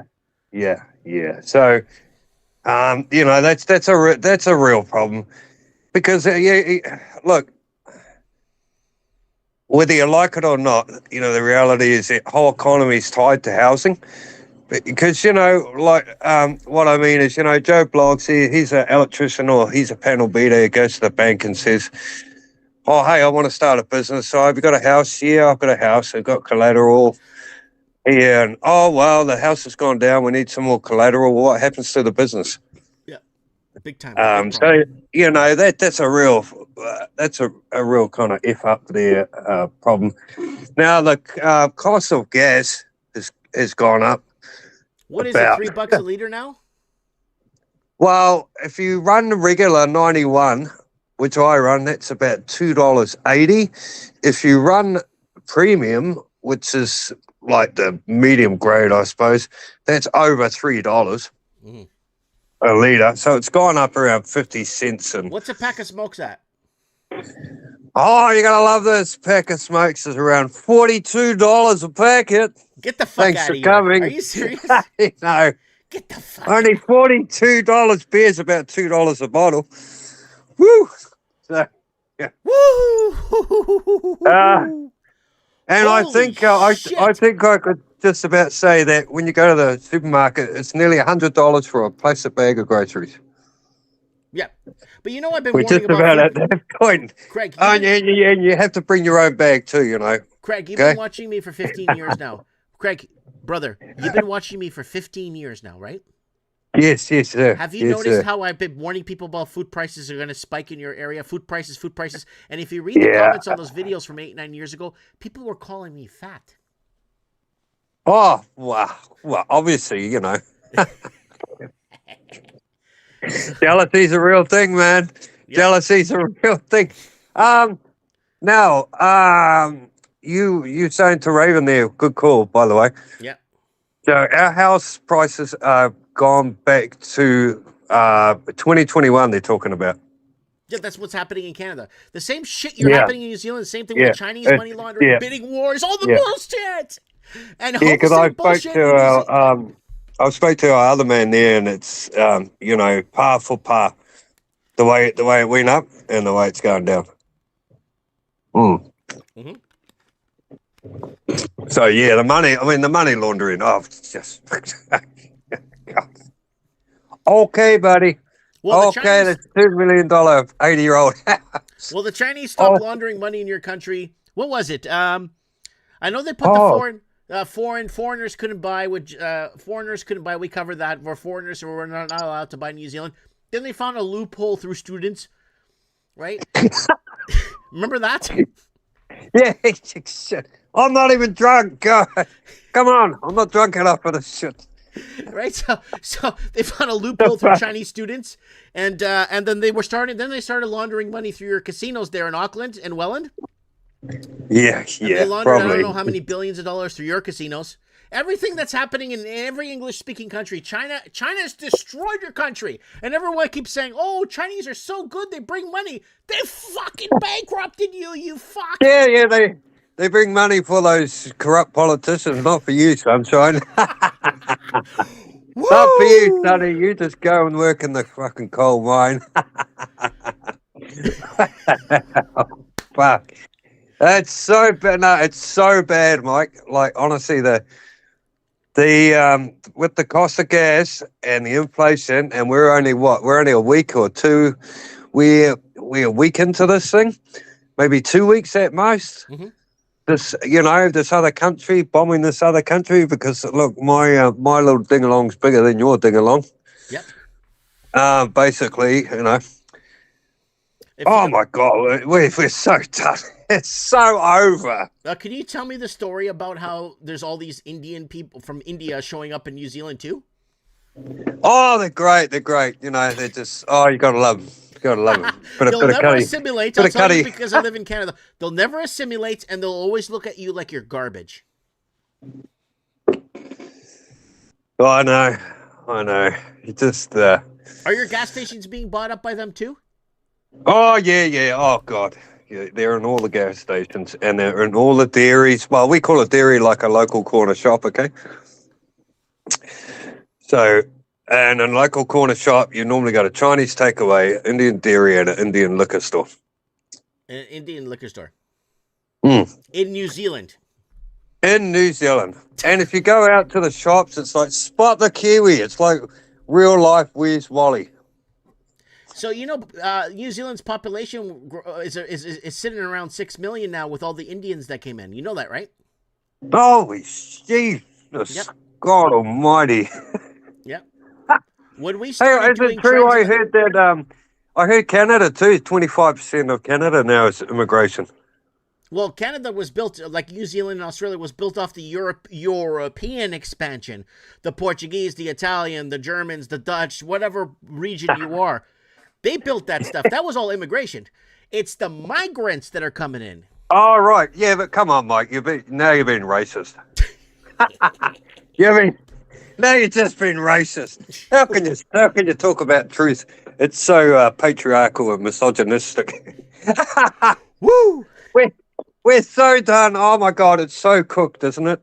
Yep. Like seriously, there's no going back. What's the global GDP or debt to GDP? What are we at? 4 or 5 times now? 4.8%. I think 4.8 times right now in New Zealand. Oh no, but globally, like in all the world's Globally, GDP, the Decepticons are going to come and collect. The Decepticons will come and get their money eventually, because who do we owe that money to? The Decepticons, right? And that's why. Decepticons. Woohoo! Woohoo! Oh, hey, listen, been a great call. I'll let you go, but I'm still working on the music, mate. You know, I'll get you Tuesday? somewhere. What time is it there? It's Tuesday what? Tuesday what? Oh, 3:30. Tuesday. Tuesday, 3:30. All right. It's Tuesday afternoon. So it's not too bad. The timing is not too bad for you guys there, right? When I do this show. No, it's pretty good. But hey, listen, I got Oh yeah, no, I'll tell you off the show. But I had some health things. So let me just say that once you get over 50, you're like, nah, your body, you pay for all your sins, mate. It's not fun. Just getting old, Capper, is not fun. God. All right, But Craig. and I am going to work on some music and send it through to you, Give Mike. me one solid song. Sorry for the delay. I want one solid song that's on no platform. I don't want you to upload it to any platform. You send it to me. No, it's going to be just for you. Yeah. It's going to be just for you. Right. You do that for me. Okay. Hey, thanks for listening, guys. But so that's a quick review. We are sinking over here, and we're getting worse by the day. And and look, I have to mention this. Our great leader has moved to Australia and settled in Australia. And I personally think the reason for that is because if she came back here, she'd either get killed, or taken out, or get the fist on the face, if you know what I mean, bro. Yeah. Okay. Yeah. Well, thanks for the update. Yeah. Craig in New Zealand, reporting for Mike in the Night now for like 10 plus years. God bless you, Craig. Yeah. God bless you. Yeah. I just say this to everyone. Look, guys, just try not to stress about it, because it's going to happen. It's going to get a lot worse. And like we always say, just get out of the way, man. And look, if you're not, stock up what you can. If you can't, okay, don't worry about it. Stay in God, stay in family. And right. And just remember, man, we're going to look back on these days and think, God, can you remember when we used to have power? God, and hot meals. Wasn't that beautiful? It was. Yeah. A lot of good times, man. We're on a slide down, baby. So hold on to your panties. Buckle your seatbelts. Hey, thanks for having me on, Mike. I know you get a lot of people on. So God bless you, Craig. We'll talk soon. Bye-bye. Thank you. Bye-bye. All right, that's Craig reporting from New Zealand. $45 for a pack of cigarettes. And we got somebody here watching from Cebu, Philippines. I might be going back to the Philippines this summer, maybe. I don't know what's happening with this fucking war, but we might go back to the Philippines and do season 2 of our $7,000 house in the Philippines and what we have going on down there at the beach, and a couple of things we've been working on, projects we've been working on. But hopefully we can go back to the Philippines and do more videos for you guys. But we got Sergio Matos, who's watching us from Portuguese Africa there in Mozambique. Portuguese Africa watching us right now. Sergio watching us. Oh, yeah.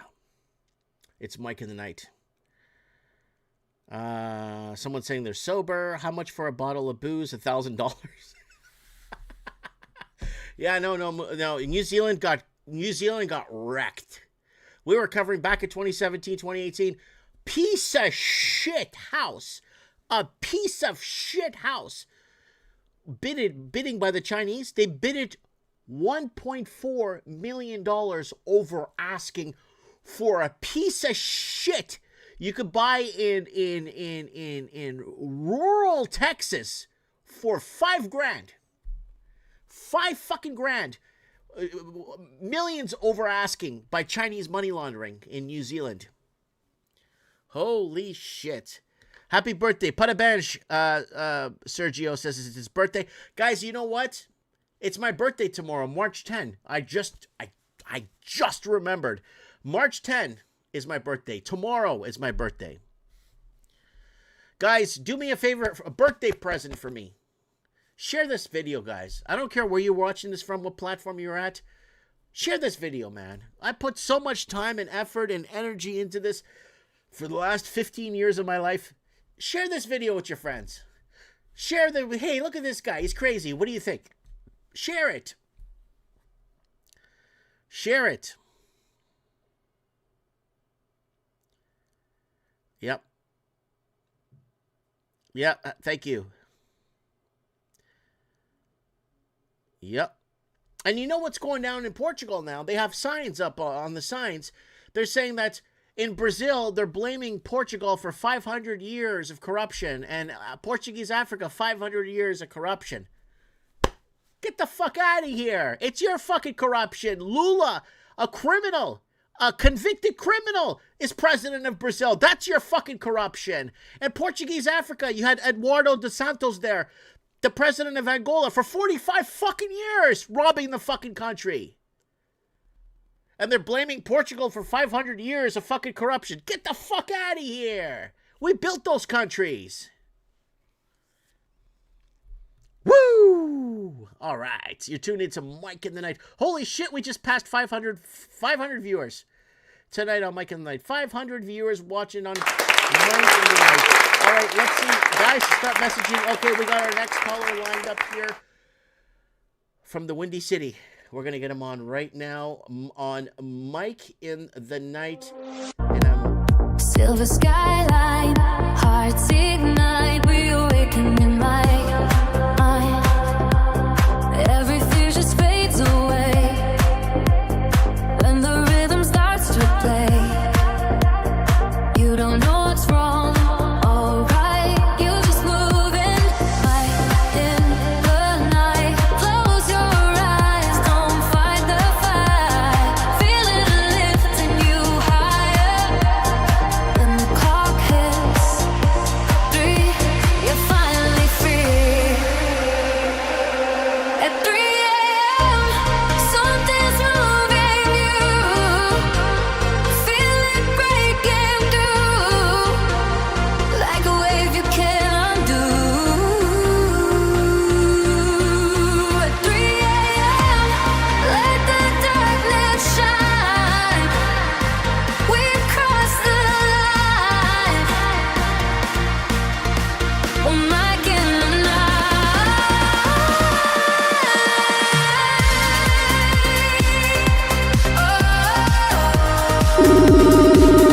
Feel the bass ignite.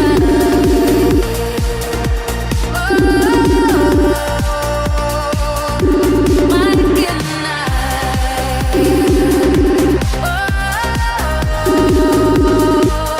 Feel the bass ignite.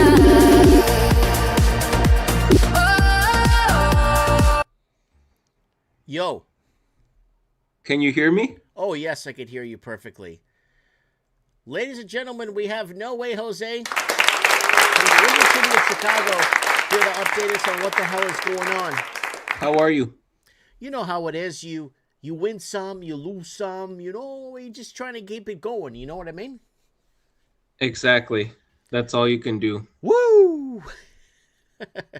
All Pretty right. much. What do you got for us on Mike? So, No Way Jose has been calling into Mike of the Night for over, what, 6-7 years now?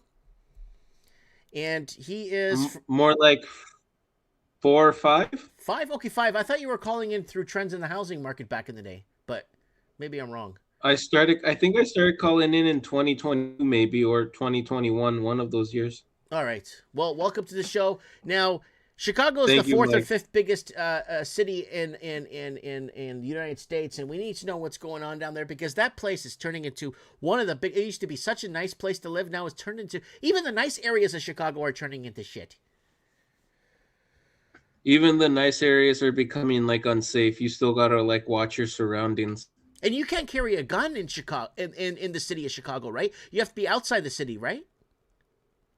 You had to apply for like a FOID card, firearms identification. Because before you didn't need And any then of that to carry a gun there. No, and then you got to get a concealed carry permit. It's a long process. Shit.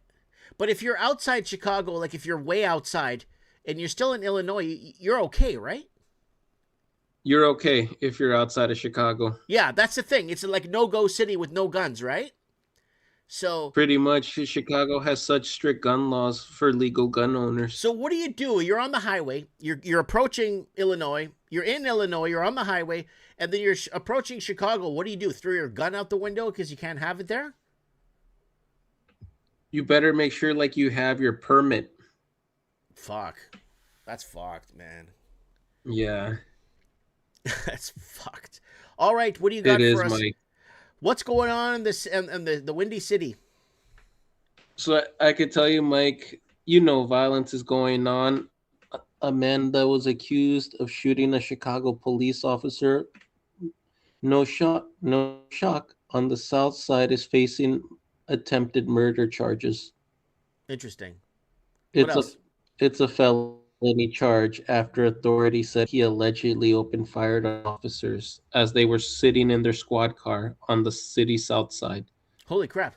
So the cops are sitting in the car and they're getting shot up. Was it a migrant or was it just a local? It was a local.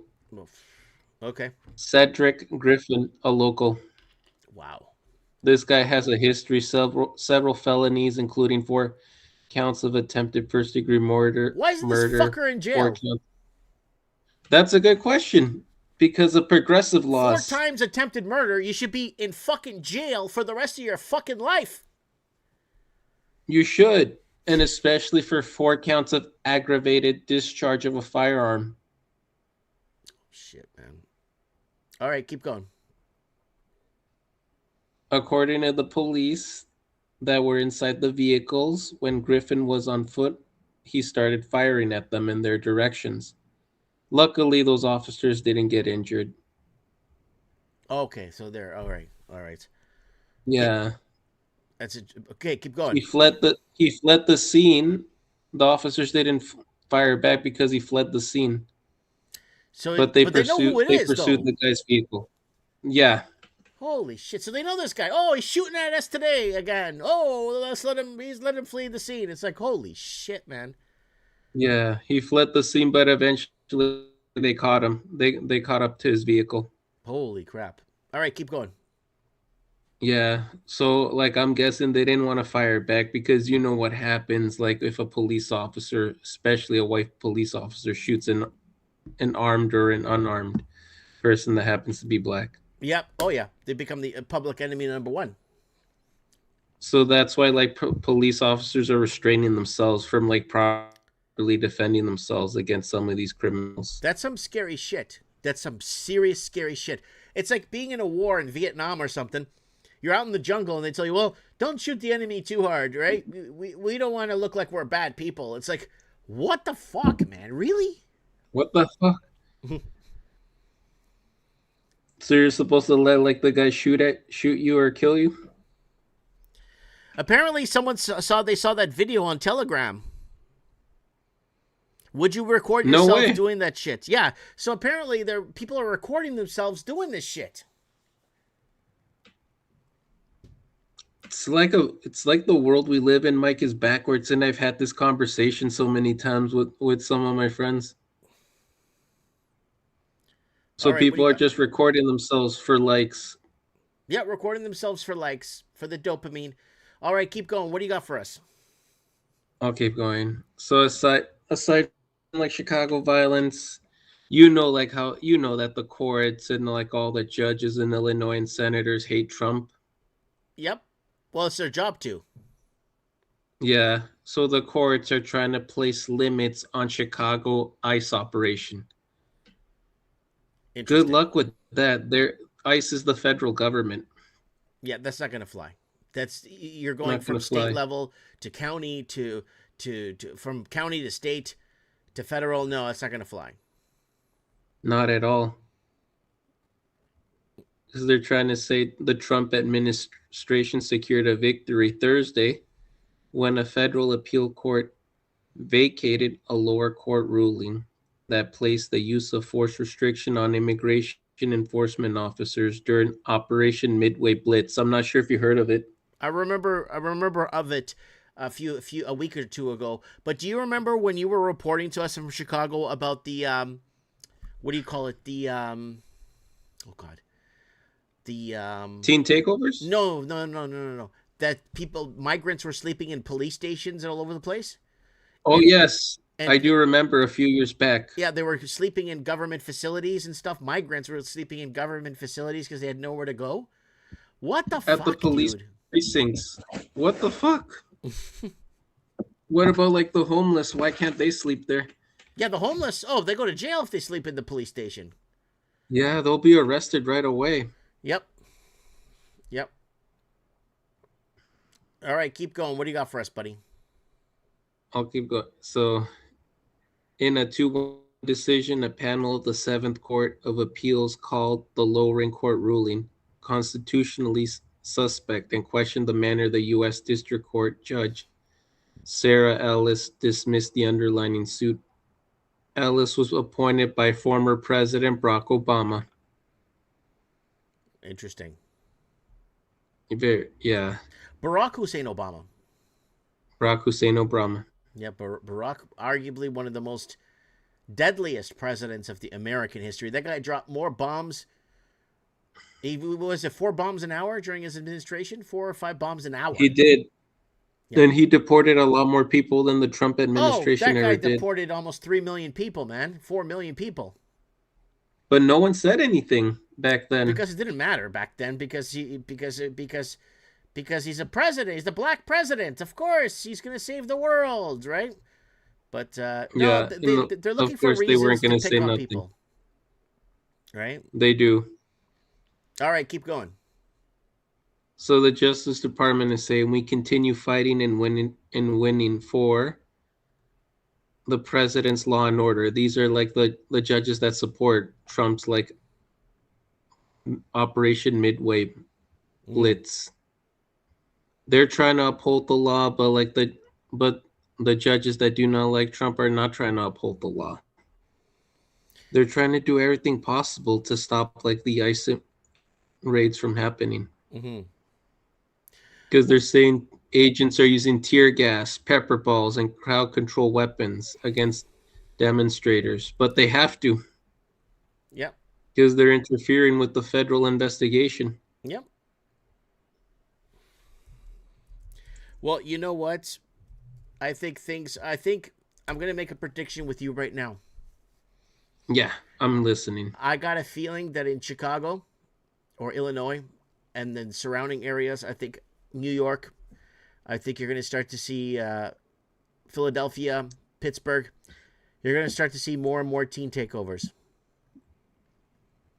I think teen Funny takeovers, you mentioned that because I think there was one in like somewhere in New York. I think the Bronx, they had like a teen takeover. Yep, because teens are I realizing. saw on somebody's YouTube channel, Cash Jordan. Well, the teens are finally realizing that they cannot afford anything, or they don't have a future. So the teens are realizing, Especially in New York. yeah, and they're realizing they can't afford to eat anymore. So what's the point, right? So where do they go? Go around, start shit and trash things, and destroy public property, right? Because they have nothing to lose in their mind. That's right. When youth like that has nothing to lose, where do they go? They lash out, right? Just like we've been telling you. They lash out. What's our famous quote on Mike in the Night? Oh, I love it from Fast and Furious 5. From Fast and Furious 5. What was the quote? When you dominate people with violence and they have nothing to lose, they'll fight back. That's right. That's a famous quote from Fast and Furious 5, guys. Check out the movie Fast and Furious 5. It's really good. It's from, 2006 or something, 2005. Around then, Yeah. 2006, 2005. Yeah, really good movie. And we brought that quote up on the channel multiple times over the years. Because that's what's going to happen. Because we're seeing it happen now. Yeah. So you were just recently in New York, right? I was there in May last year. Oh, okay. I May of thought last year. you just went to New York recently because I follow you on Instagram, right? Yeah, I was there in May of last year. It Mhm. might have been like an old video that I shared. Yeah. Or it just probably came up on my feed for no reason. Yeah. All right, what else you got for us? There hasn't been any teen takeovers yet, Mike. There might be some in the coming months, like April or May, because the weather in Chicago is starting to get better. Yeah. And Yeah. when the weather gets better, there's more teen takeovers. Mm-hmm. Yeah, I think we're going to see teen takeover summer all over America. Again, people have nothing to lose. I wouldn't be surprised. Mm-hmm. And you know what you're not going to believe? Mm. There's indoctrination going on in the public schools in Chicago. For what? Basically, there's teachers telling like the kids that ICE and the Trump administration are bad guys. So they had to make like anti-ICE posters that were anti-ICE posters, and they marched like Yeah. outside of school property against ICE, Yeah. saying leave. When in Ontario, when they were deporting scores of Portuguese families in 2006, 7, and 8, they did have protests, hands off the Portuguese, stop deporting the Portuguese people because they're building the fucking country. But they were deporting Portuguese people, vehicle road blitzes in high schools, work areas. Same thing Trump's doing today. The OPP did it in Toronto. But the sad part about it is the people that were being deported from Canada back to Portugal had a path to citizenship. Is sad. They came on a path to citizenship to become citizens and build the country, and they were a lot of them were deported, like 50,000. So That is so sad and unfortunate. yep. Not a lot of people know that. Nope, it's hidden. It's like hidden history. All the newsreels and the front pages and all the headlines are all gone, all deleted. I still have the links to the headlines. I have the link. Link says I deported believe you. Portuguese. You go to the link. It's it good says, you oops. saved them. Yeah. Oops, this link is broken. So, anyways, keep going.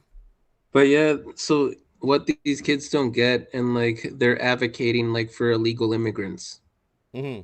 not for like legal immigrants, Yep. because they've been told that all immigrants are being targeted, which is bullshit. Yep. Right. It's total bullshit. I'm an immigrant too, right? Mm-hmm. So, all right. And like now with like the primary election coming up in a few weeks, the Illinois primary, Mm-hmm. I'm just seeing more and more ads of politicians saying that vote for me because we'll stand up to the Trump administration.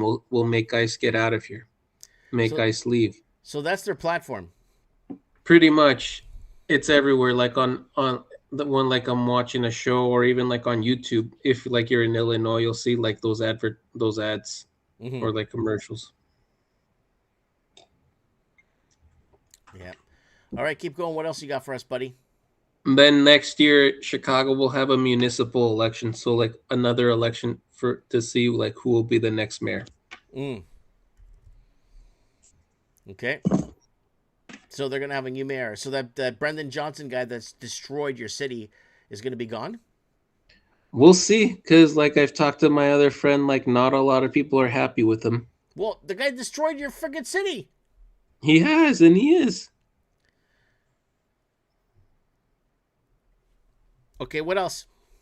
Like one of the reasons he got elected is because like the teacher union backed him up, Mm-hmm. because they're so in bed with him, and like the far left Democratic Party. Yeah. Next.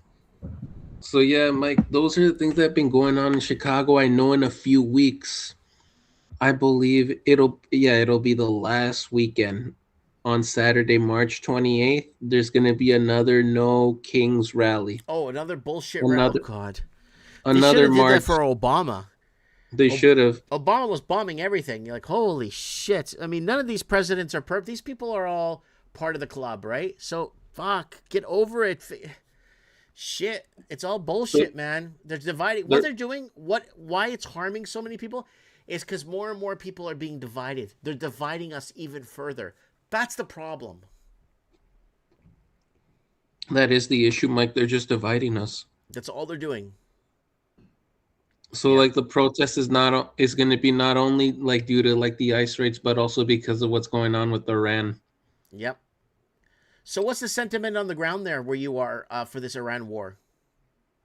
Because most people in Chicago are Democrats voter. They all have signs and they're all saying hands off Iran.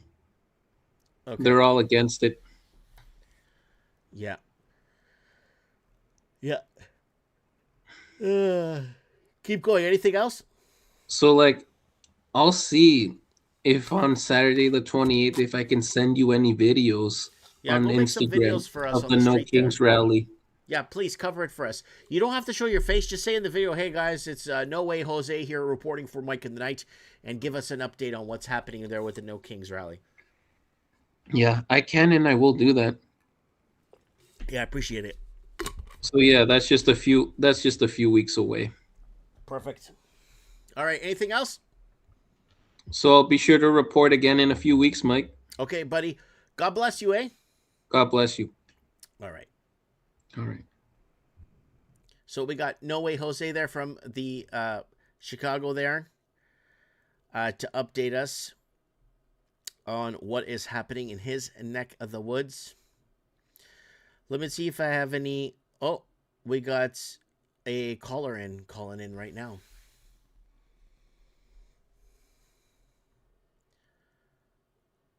Hello. Hello? Hello? Well, we got a caller trying to call into the show here. I recognize the name from my childhood. It might be another childhood caller calling into the show. Let me see if it's... I can't tell if it's him. It's not letting me go into the account. Ah, you suck. You suck, Instagram. Oh, there it is. Hold on a second. Oh yeah, this is somebody I actually grew up. This is somebody I grew up with. That's calling into the show. I hope he's actually calling me because he's watching the show and he knows what's going on.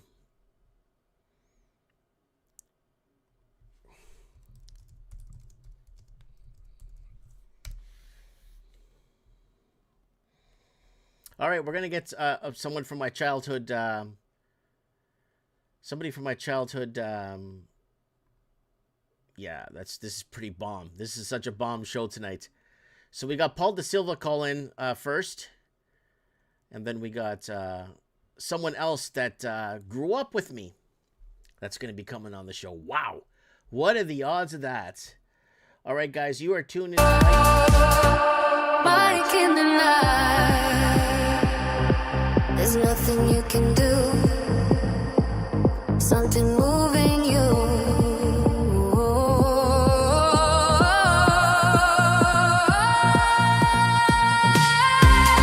Mike in the night. In the night.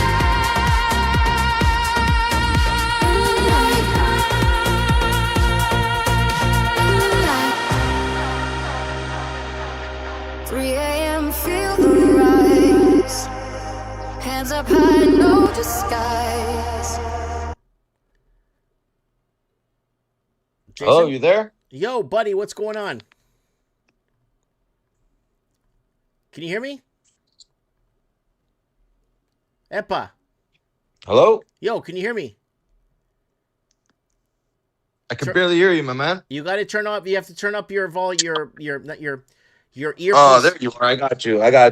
J'attends. Tapon. All right, ladies and You're gentlemen. talking through it.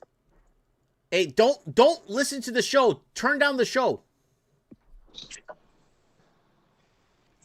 Turn down the show if you're calling in live, guys, because I got you. yeah, because you're catching up to the lag. Yeah, I got you. All right. So you have the show turned off. Tough shot. Hello. Hello. All right, guys. If you're going to call in the show, turn off the show. Because we're 1 minute behind. We're 1 minute behind or 2 minutes behind your conversation. Turn off the show when you call into the show. And we'll try and get this guy on right here. This guy's a very important man growing up. Yo. Yeah, you got me? Okay, turn off the show. Just listen to me. Show's off, bro. Okay, all right. So this gentleman here that's on the phone right now grew up with me. This guy knows me when I was a kid. I know him when he was a kid. 100%. I know your older brother. He was in my grade. Yes, sir. I watched you beat Street Fighter at Adam Maria's with your chin, bro. Yes, I would on with my chin on the controller, and I would beat Street Fighter without even using my hands. Well, my right hand on the buttons, but yes. So how are you doing, man? I haven't spoken to you in what, maybe 20 years? More than that, dude. We're going back 27, 28 at least. Yeah, so we haven't spoken for 28. I don't know if you remember Paul Da Silva. He called into the show earlier. 100%. Danny Da Silva's brother, bro. He used to live at the top of my street. That's right. So we grew up together. We know each other, right? 100%. St. Thomas Aquinas, Darcy McGee. That's right, Darcy McGee. And then I went to Romero, and you went to Dante Alighieri, right? No, that was my brother. I went to Central Tech. You went to Central Technical School. Okay, all right, fair enough. Yeah. All right. Yeah.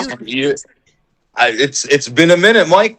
Happy to see you. You look healthy. It looks like everything's going good. I appreciate your show. I appreciate your views, my man. Well, it's been good. Well, I appreciate you calling in and telling me this, because I don't know who's out there watching, right? So it's good to hear from you. It's very good to hear from you. And what do you got something for us? You're calling into Mike in the Night. You got something for us. What do you got, buddy? What's going on? What are you seeing, buddy? I don't know, man.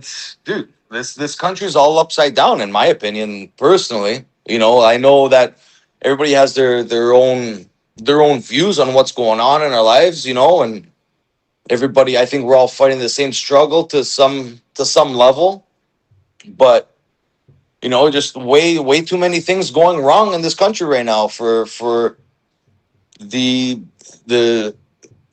immigrants that came to build this country.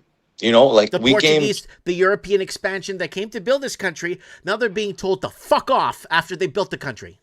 100%. Because if the Chinese came first, or the Indians or the Pakistani came to build this country, you don't have a fucking country.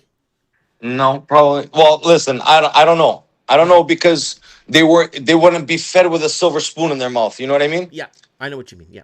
May have been different, but things that bother me is like my dad came to Canada in 1974.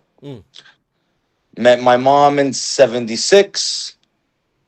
They got married, had my brother in 79. I came in 83, and yada, yada, yada. Long story short, worked hard, helped build this country, paid their taxes, did what they had to do. Yep. You know, and when it came time for their pension, the country doesn't seem like it's doing so well. You know, I'm paying my parents' hydro bill every month to try to help them out. You know what I mean?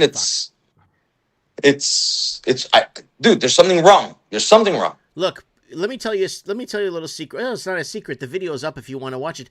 In 2015, I made a video, and I was covering a headline in the news that was saying that old Chinese people were coming to Canada to live with their kids that laundered money and bought a house for $2 million.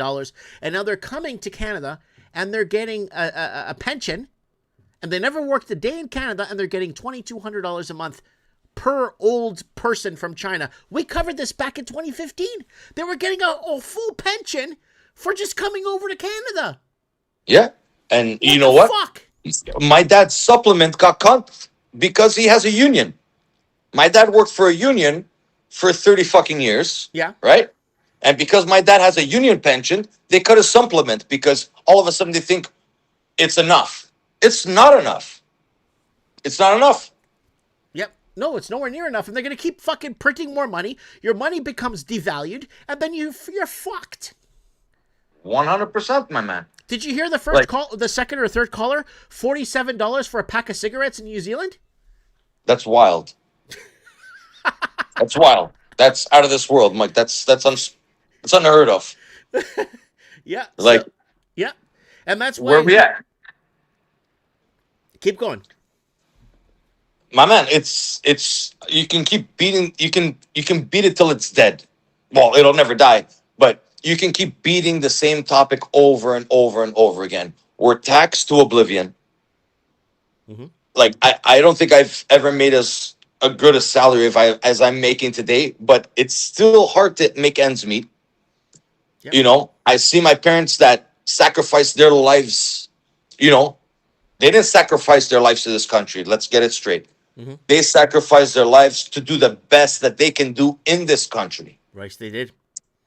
right? Yep. And now that they gave everything they have to give, when it comes for the payback, not payback, I wouldn't call it payback, but when it comes time for the country to come back around and say, you know what, these people put their lives and souls into this country so that they could be something and be an asset to what we are. It's kind of like, you know what, fuck it. You paid what you had to pay. You're done. We don't need you anymore. Fuck off. Yeah, You know what I show mean? me- And show and me I more. think that's 100% bullshit. You know, while our government keeps shipping millions and billions and trillions of dollars overseas, Yeah. you know, For gender research. why are my parents getting tax deducted on their fucking pension, dude? Because the governments need to pay for this bullshit, the more bullshit that they're going to bring in. Yeah. And I kind of, and you know what? And my mom is a fucking Libby, which drives me insane because she thinks everything's okay. But it's like, well, you take $2 billion and 400 armored vehicles you ship into the Ukraine, which I don't have a problem with. You know what? When somebody's in a jam and they're in a pinch, they need some help. I understand. Well, hold But on you a know sec. what? Let's take 5 let's take steps. 100 million out of the pension fund and invest in India. But hold on, go back and watch our Ukraine videos. That's why we've been banned on YouTube for so many years. Ukraine is money laundering. They're not helping Ukraine. There's no fucking help for Ukraine. Ukraine is a fucking proxy war. And we told you the day that war kicked off, it was a proxy war, it was money laundering, and it was weapons testing. Zelensky's a fucking piece of shit. And I'm not pro-Russian because Russia invaded Angola when my dad was in Portuguese Africa. So I'm not fucking pro-Russian or fucking Ukraine. And that's why I keep telling everyone, don't take fucking sides. This Ukraine thing was the biggest fucking robbery, money laundering piece of shit that's ever happened to us. And that's why we're fucking paying through the nose right now. My man, I'm not gonna get into it. I don't really care much about what goes on in Ukraine Neither do and I. on the other side of the planets. What all I know is the 2 billion or the billions, multiple billions of dollars that we have sent to Ukraine. You know what? My parents shouldn't have to pay fucking taxes on their pension. That's right. Yep. That's Well, it. That's I get my where you're point. coming from. Simplicity. But It's it's the gonna piss- simplicity of the government where they could allocate money into places where the country needs it, as we all know, you know. But instead, we ship it. Everything is out of the country. Out. Okay. 50,000 EVs. Well, we don't have anybody to build fucking EVs in Canada. That's true. Bullshit. You know what I mean? Like, where does this end? Again. What's the end? Okay, I told you guys back in November 2022, a man named Mark Carney is going to come. He's going to become your crime minister, and he's going to protect Chinese Communist Party. The reason why we're in this shit is because the Chinese laundered $2.4 to $2.6 trillion through the Canadian real estate market from fucking Victoria, BC, all the way to Prince Edward Island. And that's why Canadians can't even afford to fucking eat. And you know why? They're raising taxes is because our cities are going bankrupt and our fucking politicians don't know what the fuck to do. None of these motherfuckers know what they're doing. They have no clue what they're doing except raise taxes and fucking go after your family and middle class people. That's what the fuck they're doing because that's the only thing they know how to do is to raise taxes. They can't solution. Government doesn't fix anything. Government doesn't make anything. Government destroys. That's all they fucking do. Leave the fucking people alone and let them live as serfs and let them live off the land and have their families. And Canadians are not having kids anymore. The Europeans aren't having kids anymore because it's too fucking damn expensive. So what do? They bring in 5 fucking million Indians to fucking fill the void. Now we're getting fucked. Yeah, 100%. They're pursuing. They're like 3.4 children per couple. We're like 0.6. Yep, Canadians, but Canadians, Indians and yeah. Pakistanians are having 5, 6, 7 kids because our government is subsidizing it through your parents' fucking deductions on their pension. Yep. And then what happens? And then you get them offering, oh, you know what? You need manpower. A country of your size shouldn't have such a small population. We can populate you, and we can send you the people with the skills and this and that. Bullshit. We They don't don't assimilate. need none of that shit. We don't need none of that shit. Nope. Allow don't need programs that. for locals to have kids and create better schooling system, create a better workforce, create a better Canada for Canadians. Not this fucking foreign shit. Nobody wants to. I don't want to go to a fucking bank. Every time I go to a bank in rural Canada, dude, I'm talking in the middle of nowhere. I walk inside the bank and it's fucking Chinese people everywhere. I walk outside the bank and it's homeless people, Canadian homeless people everywhere. Mafangulo. Yeah. But that's I'm where tired we're of at. this Now. shit. There's no way around it. This is where we're stuck. This is where our government has led us. This is where it's putting us. And there's not much we can do about it, which is unfortunate because every time we try to protest or do this or do that, if we're not doing some kind of flamboyant bullshit, you know, then it's against the law. Then it's not right. Yeah. You know, if we're just fighting for our normal rights, hey, I just want to be an average guy with an average family and an average household, you know, where I have to wake up at 5 o'clock in the morning, go to fucking work every day, pay my taxes, and provide for my family. That's not good in this. That's not good in this country. Yeah. It's not good in this country. You need to get paid by the government so you have the time off so you can go and protest in front of Queen's Park saying that your life is a fucking problem because people that work make it your fucking problem. Right. And it doesn't make much sense to me. No, it's not. You know, It's supposed to make sense. You're not supposed to make sense of it. That's how it works. No, the way it works to me, Mike, is the people that are supporting and pushing this country forward don't have the time to go and fucking protest. Because they're too worried about providing for their families and paying their taxes so they don't get shafted at the end of the year. That's right. Right? And then the people that are feeding off the working class have all the time in the world to hop on the TTC with some kind of fugazi fucking pass to go downtown and protest because, you know what? My life isn't good enough. I want more from the country. Yep, they're getting free everything, free living expense, free. My dad came here when we came from Portugal with 50 cents in his pocket. He worked his ass off, paid his house off in 4 years at 13% interest, and fucking worked his ass, no debt, bought us a cottage. We enjoyed our fucking lives, and he did it. He fucking did it. You know what I'm saying? And my mom did it. We all worked hard. Your parents worked hard. The European expansion came here to build this fucking country, and now they're telling us to get the fuck out after. Fuckers. That's what it seems like to me. My dad came here in 74, and my dad, he didn't even come to Toronto. He went to Winnipeg. Yeah. My dad went to Winnipeg to work on the railroad. Mm-hmm. So you remember those shiny gray suits? Yes, I back do. in the day, back in this, you know what I'm talking about. I know what you're talking about. That's my dad's clothes. Those are my dad's clothes on the plane coming to Canada. Lands in Winnipeg. The next morning, he's got to go up. He's got to work on the railroads. My dad got here February 17th of 74. Mm-hmm. He went to go work the railroads in Winnipeg. Yeah. Imagine with those shiny dress pants that he had. He got up in the morning. He's like, okay, let's go to work. And there was a gentleman there. Don't know the guy's name, to be honest with you. He's like, where are you going? He's like, I don't know. We're going to go to work. No. He's like, you're going to die. You're going to freeze to death. And 2 or 3 guys in their camp gave him a pair of pants, gave him a sweater, gave him a hoodie, a jacket, whatever. And off he went. My dad, a month later, had $1,000 Canadian. He thought he was rich. He was going to move back to Portugal. Yeah. Imagine that. Mm-hmm. Imagine that.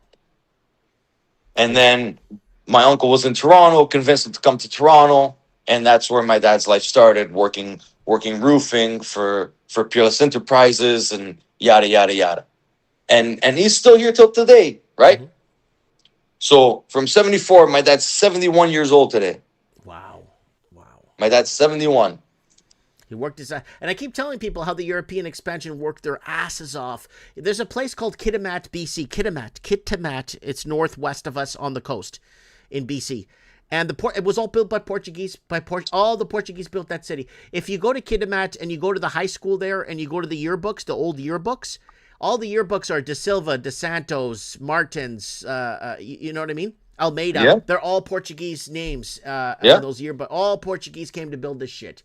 Because if the Chinese came, Chinese, não faz nada. The Yeah, Chinese okay. come, Good luck, fuck buddy. off.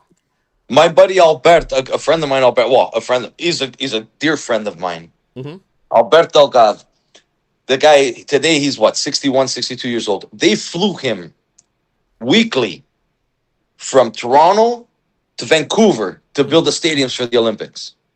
Really? Yeah, he's a mason. He was a mason. He was a skilled Portuguese mason. Portuguese guy. And they would fly him. He's like, okay. He worked here for Lehman. I don't know if I'm even allowed to name these names on this, but That's okay, yeah. whatever. It is what it is. He worked for Lehman Group. So the Lehman Group would fly him Friday night back to Toronto. He'd spend the weekend the weekend plus Monday, and then he'd fly back to BC to build the stadiums for the Olympics. All the block, everything that was to do with masonry. The guy would go there and do this. And he went and he made good money, obviously. Like, you know, like it is what it is. You make good money when you work in construction, especially if you're a professional. And then this guy, he did that for 2-3 years. When he came back, the government shafted him. They shafted him. They opened like a case against the guy. And taxes, everything. They wanted to see every fucking penny he made. Whether it was, if he made $1 cash, they wanted to know where that, if he spent $1 cash, they wanted to know where that dollar cash went. You know? Fucking prick. And this is a guy that worked also. This is a guy, I think he came to Canada in 84. You know? And he bust his ass here to try to make a living for his family and work hard and da-da-da-da-da. And in the end, they fucking cleaned them out, dude. They cleaned them out. And then you have other ethnicities that come into the country, and it's like, yeah, what do you need? What do you need? Here, you got this, you got that, you got this. What do you need? You tell me what you need, you got it. You know, and then while a lot of people that in our culture we know that worked their asses off and suffered for this country, and blood, sweat, and tears they poured into this country and for themselves, right? Because they didn't do it for free. But in the end, it's kind of like, you're old, fuck off. We're done with you now, no? Yep. Yeah, it's You know, fucking and disgusting what they're fucking doing. And it hurts, dude. It hurts. You know what? I haven't even gotten there yet, Mike. I'm still young enough to make my money.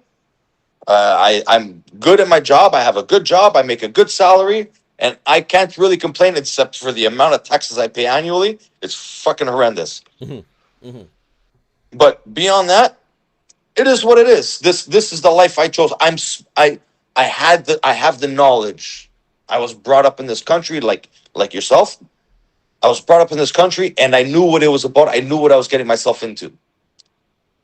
So I have the knowledge. But you know, it's kind of shitty to say, but I was having a conversation with my boss the other day, and I'm like, you know what? Maybe I should just move to the U.S. And he's like, you know what? Sometimes you're just better off with the devil that you know. And then you end up, and then what? And then you're just there. Well, but the thing is, you go there, you buy I'll find you a house for $70,000, a nice one too, in a nice area where it doesn't fucking snow. And then you could once you set yourself up, then you could call me back and tell me what's next, because I'll help you out. So, but I'm just saying, there, everything's 1/10 of the price. Americans have no fucking idea what's happening in Canada. And that's why I keep warning Americans since 2012 on my channel. America, wake up. Canada's your threat, not Iraq. Because the amount of people coming into Canada that are pose a security threat to America is fucking horrendous. And it makes all the people that came to Canada, the Europeans and everything, now they're hating on all immigrants now. And I keep telling people, somebody wanted me to go on their show and say, we want to stop immigration, we want to stop. Hey, I'm an immigrant, man. My dad worked on the Air Canada project. My dad worked on the Skydome. I'm an immigrant. Oh, well, we don't talk about you. We're talking about, no, you're talking about fucking migrants. Fucking rats that are coming in that don't fucking contribute and don't assimilate and don't be part of the country. Those motherfuckers you're talking about. Right? Big difference, right? Huge difference. Huge difference between immigrants that came here to build the country versus fucking migrants that come to the country after it's fucking built and work at the fucking bank, and then outside the bank is all fucking Canadian homeless people. Yeah. Yeah, that's exactly where we're at. Yep. Listen, Mike, I have an uncle. You said the Skydome, right? Yep. I have an uncle. He did the roof on the Skydome. He worked for Peerless Enterprises at the time. My uncle, my Uncle Louis. He did the roof. All that white stuff you see on the roof of the Skydome, that was my uncle. My uncle was the foreman. Oh, so it wasn't a Chinaman that built that? No. I'm being sarcastic. That was Peerless Enterprises. Yeah, no, I'm being sarcastic. But 30 years later, fair enough. 30 years later, my cousin went there. My Uncle Louis' son, Mark, went and re-roofed the Rogers Center. This is what we need to understand. Like, when we are from a different, cut from a different cloth. I don't know anything about life beyond. If I can't succeed, I need to work harder. That's my vision in life. If something's lacking in my life, I need to work harder. I don't go rob. I don't go steal. I don't cheat the government. I don't look for handouts. I look for hours. I look for time. I look for work. That's my cloth. That's our cloth. That's our European heritage. Is if we can't make enough, then we need to work more. Right. That's what our European culture or heritage tells us. But now we're being robbed, though. That's the fucking problem, right?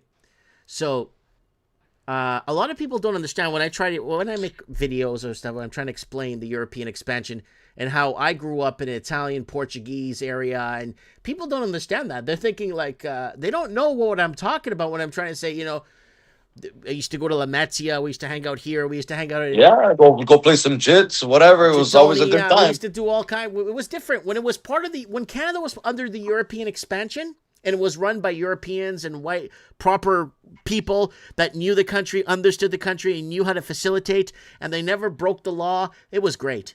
But then after, they started bringing in all these other people that don't want to assimilate with us, don't like us.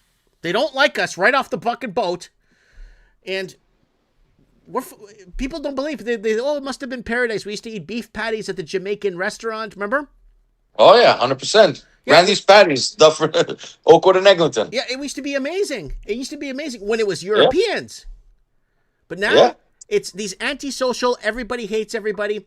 You're in Vancouver, bro. You're driving in Vancouver. You're driving. You stop at a red light. You look to the left. You look to the left. You look to the right. The car on the right of you. Some Chinese guy looks at you and he gives you this look like you burnt his house down with the grandmother inside. You drive further up at a red light, somebody's crossing the street, they look at you in your car like you're a criminal or something. Like it's so bad. It's so bad. This hate that everyone, this hate, because this oppression comes from these countries. These countries that are not European bring this oppression with them here to already program to hate us. And our governments are doing that on purpose. And that's why they're facilitating them, giving them free rent, free food, free everything, because they're trained to oppress and hate the people that built this country. Yeah, it's a possibility, Mike. I'm not going to agree because I don't live in the houses with these people. But yeah, I get it. Like coming from a European family, I always judged people honestly. I see a person, I look at them, and then I take them, even if I don't like them off the first hop, I take them with a grain of salt and I try to figure them out. You know what I mean? More pleasant trying to figure out the person and trying to make peace of things. But here's where it falls apart. My wife's from the Philippines, and she speaks Mandarin. She learned Mandarin because she lived in Taiwan, right? Mm-hmm. I'm in a mall in Vancouver. We get on the elevator, me and my wife, and then a bunch of Chinese people get on the elevator. And you know what they're saying about us? You got jungle fever? No. My wife understands Mandarin, and they're calling us garbage. We're junk. They need to get rid of these white people in this country. We're garbage everywhere we go. And I asked my wife, what the fuck was that guy saying on the fucking elevator in Chinese? Oh, I don't want to say nothing because I don't want you to fucking beat him up. What did he say? He's like, oh, you guys are garbage and this and that. It's like everywhere we go, they're calling us fucking garbage and shit. Everywhere we fucking go. We're garbage. Yeah, yeah. Mike, we at the same time, the Europeans, it's tough to say, but we were okay with that, because we were never praised in this country. We were never, if it wasn't a local or a social club of our heritage that praised us for what we did in the communities and this and that, whoever praised us? Nobody. Whoever praised us. When I Nobody ever worked at, praised us. we did, but the best quality we have, Mike, is we never gave a fuck. Yeah, we never gave a fuck. We never gave a fuck. We were here to push our lives forward as immigrants. My parents were here to push their lives forward as immigrants, and in doing so, they pushed the country forward. We built and built and worked hard, and we paid taxes, and we pushed through all the negligence. You know what I mean? Like we just dealt with the shit because we didn't have time for anything else. We didn't give a fuck about who was paying this and who was paying that in the government. Fuck, most of the people you probably know with a certain age probably never even fucking voted in this country. Yeah. Because they didn't have time for it. They just wanted to go to work, pay their taxes, and be done with it. Yeah. And try to make something of themselves. Yeah. Yeah. Yeah. Now, when now the scales, they're all flipped. Everything's backwards. Now nobody's fucking working. Nobody's working. But everybody wants a piece of the pie. Yep, that's the problem, and that's why there's less and less pie for everybody. And the people that deserve it and that work for it and like their pensions are told to get the fuck out. And that's a big. I have a fucking 100%. problem with that. My dad has a union pension. It's not a very big pension. Mm-hmm. It's not a very big pension, right? So, the government, what do? Oh, you have a subsidiary. We're gonna cut your what do they call it? The subsidy. Yeah. Right? You get a subsidy as a pensioner. Right? So my mom applied for a pension, my dad applied for his pension, but because my dad worked for the union for 40 fucking years, right? Oh, you have the union pension, so you don't need your subsidy. Motherfucker, I worked for that. He worked for that. Yeah. It's his money. Yep.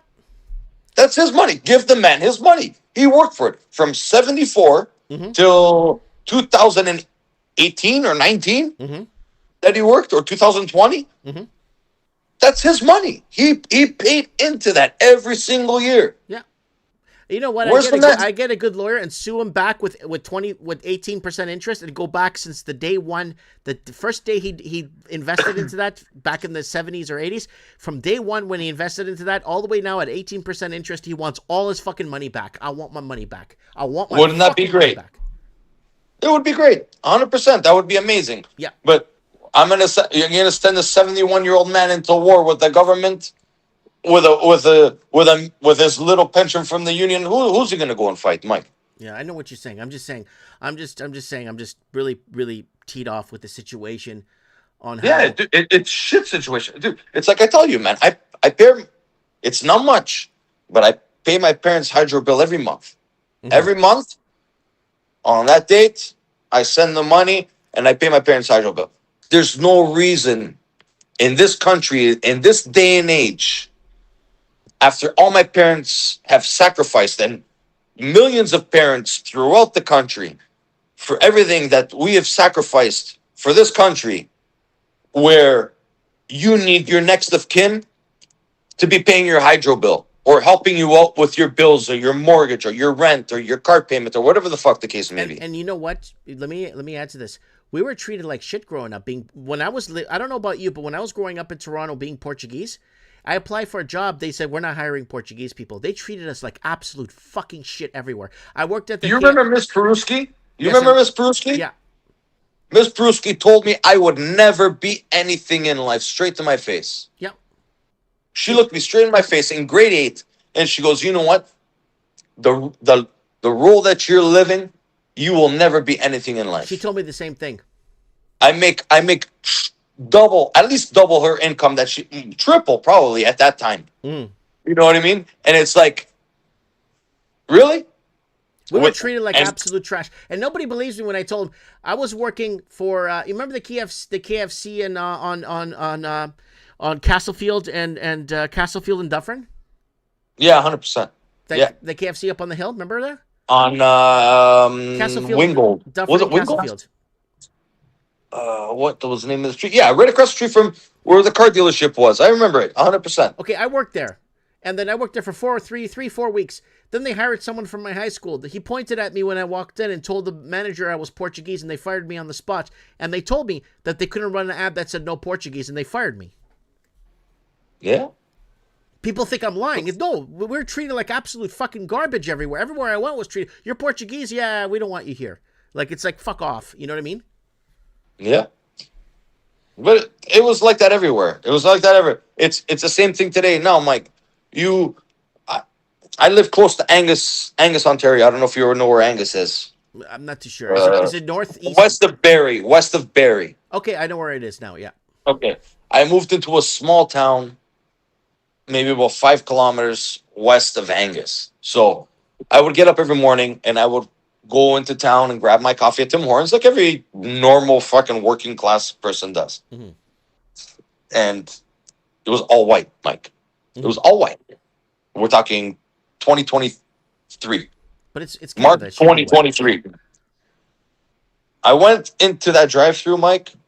I don't discriminate, but I go into the drive-through and there was a brown person at the drive-through. Mm-hmm.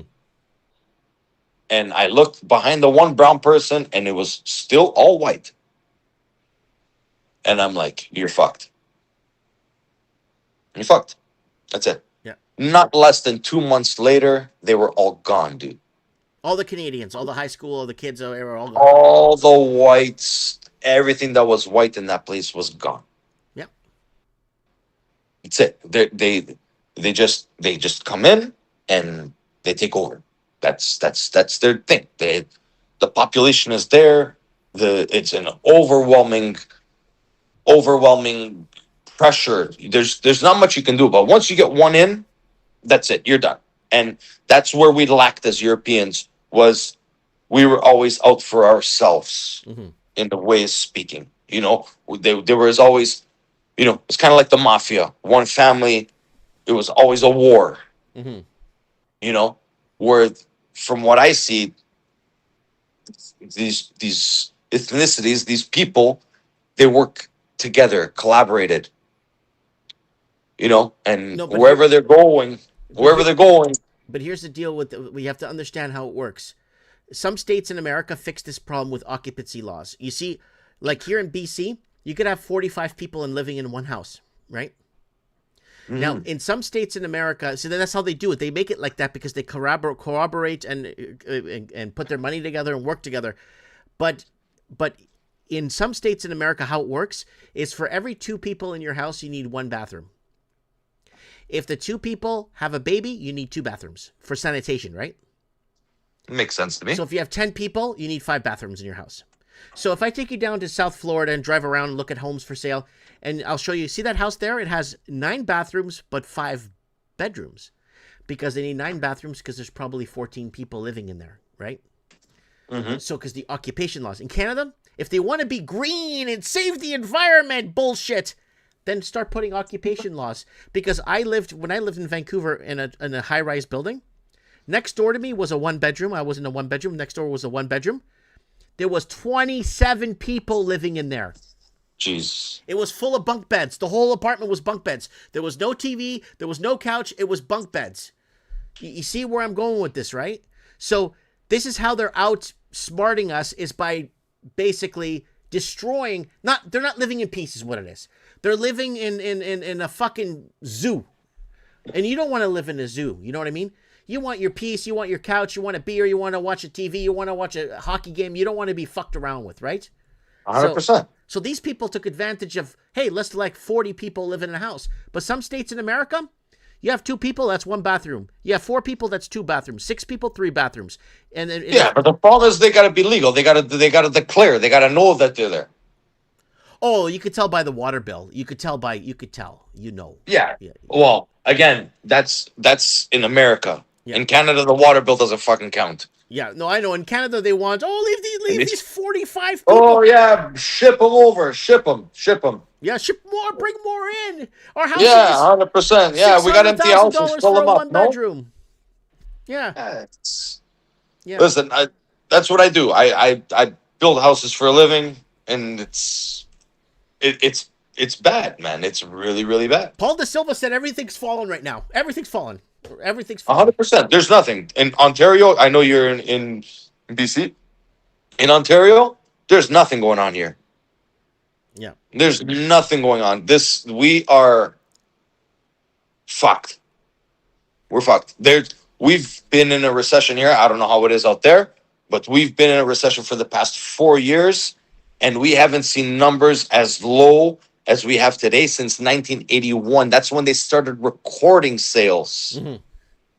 Well, that's where we're at today. Did you watch the beginning of the show? No, we were talking about the oversupply. We We covered what you're talking about. We covered it right at the beginning about the oversupply on the market, the massive oversupply that's affecting. And we made a video back in 2017, a prediction video that there's going to be a massive oversupply of condos in Toronto, and youth are going to mass exodus. The video is up if you want to watch it on YouTube from 2017. We were warning people about that, and you know what they called believe me. You know that's what intrigued me with your show is all the shit that I went back to. Mm-hmm. I went back to, and I'm like, holy fuck, this guy's actually making sense. Mm-hmm. Mm-hmm. You know what I mean? And then you start hopping back and forth to videos, and I hear about shit that you're talking about today, and you're like, go back to this video like that. And then I go back to the video, I'm like, what the fuck? Yep. You know? Yep. Which is great, and I applaud you for it, Mike. But man, it's still just so bad. Yep. It's really bad. I already saw what was going to happen. Like, I already knew this all was going to happen. I made videos about it. I told people about it. They just called me fat. But now today, people are making videos about the damage is done, and everyone's applauding them. Oh, thank God you made this video. What about the person that was warning you that this was going to happen? Oh, no, we don't need you. We need this guy that started a channel last week who's going to tell us what we already know. Yeah. Mike, I went to go see a house. I went to go see a house with my girlfriend last week. I went to go see a house with my girlfriend. And I was on House Sigma, and I looked up this house or whatever. Beautiful property, Mike. Beautiful property. This guy paid $1.85 million for this house. Fuck, it's got to be a huge mansion. 3,400 square feet. The lot was 100 by 235. Nice property. It's got a pool, whatever. The house was built in 1992. And I'm like, and I'm looking at these pictures. I'm like, babe, this is fucking turnkey. Like, this is a nice house. So I walk into this house, and it's nothing like the photos. Mind you, this house is listed for $1.399. He paid $1.85 3 years ago. This house is now listed for $1.399. So this guy's already taken what, a $450,000 hit. I walk into this house and I'm looking around and I'm like, this guy's got 7 feet of snow in his backyard, pool's buried, and I'm just looking at what I'm looking at. I'm just looking at the house. I'm like, I told my realtor, I say, you know what? You want to send them a solid offer for $900? We're good. Mm-hmm. Mm-hmm. This is the market we're in today, mm-hmm. right? Because from what I saw, I need to put at least $200 into this thing to make it, Mm-hmm. you know. And where are we at now? What's happening? When you get some time, I'm gonna send you. Now I have your Instagram. I'm gonna send you some links to the $200,000 30-foot mansions, 30-foot ceiling mansions in Texas. The $200,000 mansions. I'm gonna send you links. Oh, believe me, I'm all over it, man. I'm all over it. You see those houses, you're gonna cry. You're gonna be like, "What the fuck are we doing in this fucking place? What the fuck are we all doing? over it? We're fucked, man. Oh, but we got free healthcare here. Mafangolo, we don't have fuck all free healthcare. They're gonna fucking kill you. Listen, I'll take $10,000 out of my taxes that I pay in Canada. I will buy top tier healthcare in the U.S. for me and my family. Yeah, less than Right? that. Less than that. And I'm putting 10 grand, and I'll still do just fine. Yep, you'll be fine. Oh yeah, 100%. State of Florida, abolishing property taxes. The biggest problem in Florida is the property tax. They're Oh, they're gonna get rid of really property high. tax. They don't need to transfer. But Florida is like Florida is one of the They're richest states. rich. Yeah, They're rich. I lived there for 5 years. Right. Yeah, they're abolishing property tax. They just passed the bill, or whatever you call it in the U.S. They just passed the bill, and it's going to go to a public vote in September, where they're going to put it up to the people whether they wanted to abolish property tax. They're gonna get rid of it. They don't need the infrastructure sound there. I lived there for 5 years, buddy. And when I drive down some of those major boulevards, then it's really well done. Everything is done right in Florida. Beautiful, Yeah, clean, it's really everything set up nice. nice. And Beautiful. people in Florida watching this, oh, I don't, it's a ghetto here. What are you talking about? Come to Canada and see Canada. What you get for $600,000 a 1-bedroom apartment? You come to Canada. Oh yeah. And then jam 40 or 50% of your income into the government. No. Yeah, yeah. Come to Canada and see it. Yeah. Yeah. It's really bad, man. You know what? I was actually okay with this until I got my vacation pay this year, and they fucking jammed me, dude, on my vacation pay, and it kind of blew a fuse. You know, where it was like, really? How much do you have to take from one person to justify what you're doing? Yeah. You know. Yeah. And I speak for me, like I speak for many other people in the construction industry, and it's just, how much do you have to take? You know, we don't see this. We don't see the fucking sunlight when we leave our houses. Yeah. Especially at this time of year. You know, you leave in the dark, you get home in the dark. You dedicate your life to your fucking job. You have no time with your family. Your wife or your girlfriend is ragging you because you're never fucking home and you're always working. Da da da da da da. But it's all to make ends meet. Mm-hmm. And then at the end of the day, they take fucking half. Yep. They take half, and then they send billions. Well, they're gonna To send money to whoever the Pakistan fuck for gender knows reasons. where it's sending. We don't even know where they're sending. They just take our money It's and all like, money okay, laundering. Money we're just laundering. gonna put money over there, right? Let's ship Christina Freeland to fucking Ukraine Did and you then watch send my her video $2 on that? billion. Did you watch my Christina Freeland video on that? The short I did? I don't know, man. Well, watch my Christina Freeland video on that. Oh, fuck. That video went super viral on Facebook. That video got over 1.8 million views on Facebook. Watch that video. It's all about money laundering. And everyone's saying 100%, 100%. It's all money laundering. Oh, Mike, nobody in the world needs to post a fucking video. You can listen to fucking CP24, which is our local news thing. Mm-hmm. You ship Christina Freeland to the Ukraine, and then you ship $2 billion right after. Yeah. Like, come on. There's not much. You don't have to be a fucking rocket scientist. Well, I'm a construction worker, for fuck's sakes. No, but what I'm saying... And I can see that shit. Well, no, what I'm trying to tell you is that from day one of that war, when that war kicked off day one, I told everyone the video's up, you can watch it with the timestamp. Don't take sides. This is all money laundering. This is all bullshit. Don't fucking take sides because it's all bullshit. And the same thing with Hamas and fucking Israel. I told everyone how Hamas got played, and I got banned off of X, Elon Musk's X, because of that video, how Hamas got played.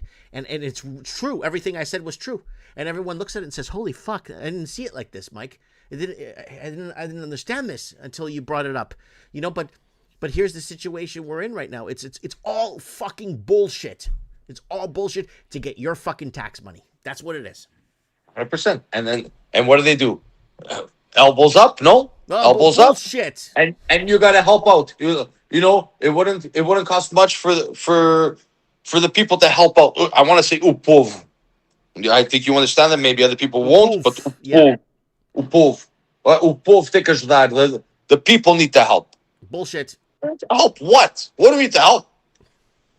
You've been jamming me through my ass when many people can relate to this shit. Anybody that's worked their ass off in this fucking country and thought that they were moving forward in their life, the government came and said, you know what? Fuck off. We're taking our part. And you know what?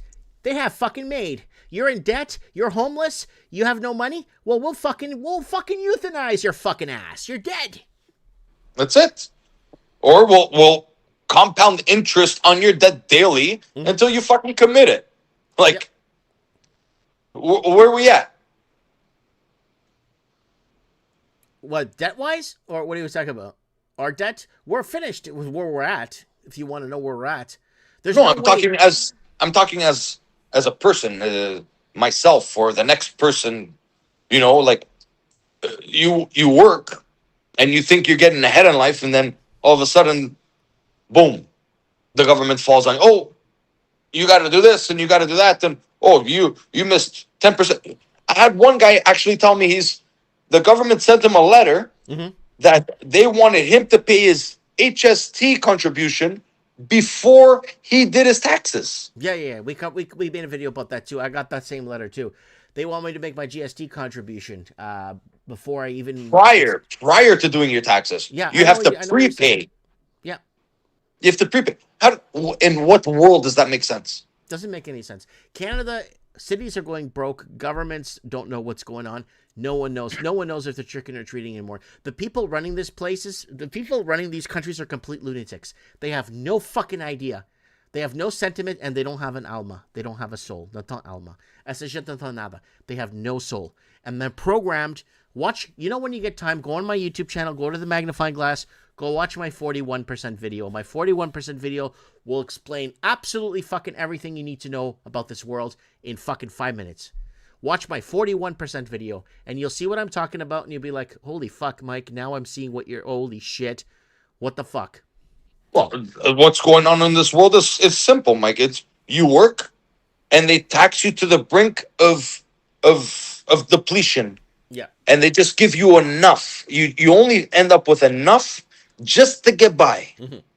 Just to get by. And then throughout the next couple of years, they're going to jam you with something else. Yeah. Or they're going to squeeze the last little bit that you have so you don't lose your house or you don't lose your car. Blah, blah, blah, and they're going to fucking jam you. And they're going to jam you and they're going to keep you right there. Yep. Right where it's fucking communism. They're going to keep you right there. So one day the government's going to turn around and say, you know what?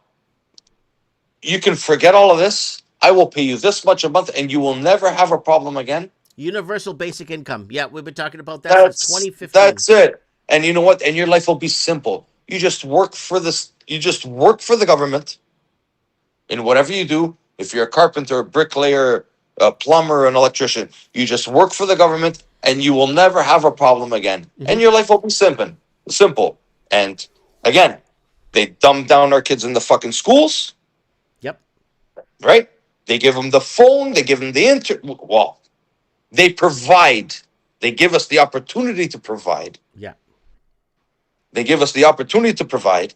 And then it becomes systematic. Right? One kid has a phone and the next kid has a phone. And us being the Europeans or the European, I don't want my kid to have less. So now my kid has a phone. And what do? They dumb them down. They just fucking dumb them down until they're pawns to the phone. And all they know is that. And then what happens? They're already pawns, right? Their parents are already struggling. Oh, my parents are struggling. My dad worked his whole life. And my grandfather worked his whole life. And they ended up with nothing. And I can get this simple job and have the same that they had? Yeah, 100%. I'm down. Right? And this is where we're heading. They're not even attacking us yet. Oh, like we complain about come. taxes. We complain about taxes and having our that whole military thing that we're spending on military, ramp up in military policing, all that's for us. That military, I made a video like 2 months ago. All this military spending Canada's doing is for us, to police us. That's what it's for. Oh yeah. They're gonna tax us to the brink of explosion or revolution or whatever the fuck you want to call it. Right? And then they're gonna dumb down our kids at school. They're gonna dumb down our children, and they're gonna make life simple. Right? Hard men make simple times. Simple men make hard times, right? Well, I think we've all heard this. Yeah. And they're looking for simple men, people. They're looking for simple people. We want simple people so that we can feed them. We can feed them what we want them to be fed, and they will eat out of the palm of our hands, and everything is going to be all great. And this to me is where our lives are going. That our future. This is the future of this country. Yeah. It's depressing. It's shitty to talk. I fucking hate talking about it because I have 2 kids. My daughter's 18. My son's 15. And I don't know. I don't know their future. Yeah, it's very hard You know. to. All right, Jay, listen, I'm going into my 3rd hour here, so I'm going to wrap things up. But it was really good to hear from you. Call into the show anytime in the future to update us on anything that's going on. If you want to report something that you saw or report, I don't know, something you saw in the news that's fucking bullshit, just call into the show and let us know, you know, or something they're tricking people into something or some bullshit you see. Let us know what's going on, okay, bud? You want me to call every day? No. No. I don't do the show every day. I do it once a week. Call us once every 3 weeks with an update of something. Whatever you see around, whatever you feel you need to come in on, or back now. Okay, it looks like we lost the show for a bit. I don't know what the hell happened here. But I don't know if you guys could see us. Can you guys see us? It looks like the show went down for a second there. It looks like the show went down. Okay, we're back up now. Yeah, we lost the show towards the end of the conversation there. So that was a gentleman named Jason that grew up with me, that knows me, and he knows Paul Da Silva too. We all know each other. We're all reuniting here on Mike in the Night. So that's really interesting. Okay, guys, look, don't forget, look, watch right here. Email, if you want to sign up to our email and you want to get an email when we go live, MikeMartins1980@gmail.com. Just that's my email. Email me directly. Say, hey, Mike, I want to join your club or your whatever mail list. I'll email you once a week when we go live. Okay. And guys, don't forget that viewer discretion is advised. 21 and older. This show is for entertainment purposes only. Fact checked and do your own research. 18 U.S. Code Section 2257 for Mike in the Night. And guys, I want to thank everyone. We got some coffees here tonight on Mike in the Night. I'm really excited. I never got this many coffees. How many coffees? 1, 2, 3, 4, 5. Yeah, was it? Yeah, 1, 2, 3, 4. I got 5 coffees here tonight. I've never got that much coffee in my life in one show. And I really, really, really appreciate that from all you guys supporting the transmission and making it what it is. I really... Oh, someone just messaged me. How can I call in? How do I call in? Okay, I'm going to accept. General, hold on a sec. Okay, you still there. So somebody wants to call into the show. Looks like another first-time caller here on Mike in the Night. Just trying to see if they're still there.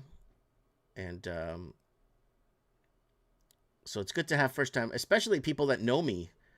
Is really good, especially when I'm hearing from people that grew up and know me, you know what I mean? And you know what's good about when people know who you are, grew up with you? They know you're a real person. They know you're not bullshit. They know your family. They know, you know what I'm saying? Anyways, I want to show you guys something. I forgot to show this at the beginning of the show. My daughter, because it's going to be my birthday in a few hours, and my daughter made me... a birthday card. It's on green paper, so you can't really see it. So my daughter made me a birthday card and from my daughter. And I also want to thank everybody again. I did it at the beginning of the show, but I'll do it again. After 21 YouTube suspensions and being shadow banned and being stuck at, 18,000 subscribers for 5 years, YouTube finally gave in and sent me a button. So we got a YouTube play button too. And I want to thank a person on the back end, somebody on the back end, basically contacted YouTube and said, give this man a button now. So somebody on the back end, because they weren't going to send me a button originally. So somebody on the back end got that done for me. So Yeah. Yeah, thank you, Marcelo. Thank you for the coffee. I appreciate it. Someone saying, no kidding what this Rumble comment here. No kidding what this caller is saying. 50 years ago, my pop said the same thing.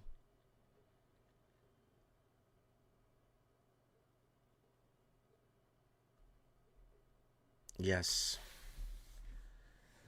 Yes, I did get a button. They weren't going to send me one.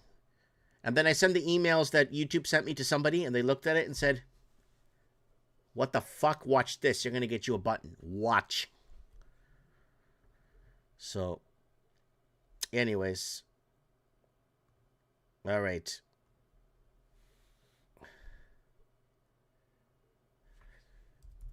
Okay, our first-time caller will call in next week to give us an update on what's going on. So we got two callers from Canada, a caller from New Zealand, one from the States. Guys, this is the voice of the Commonwealth. I don't care where you are. If you speak English, tell us what the hell is going on in your country and what is happening in your country. And it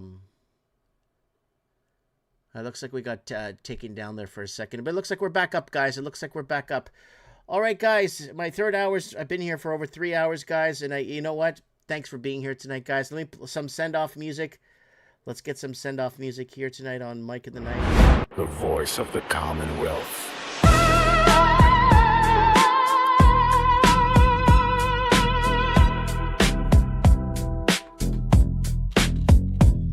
Straight out of Mirror, crazy podcaster. Named Mike Martin from the show called Mike in the Night.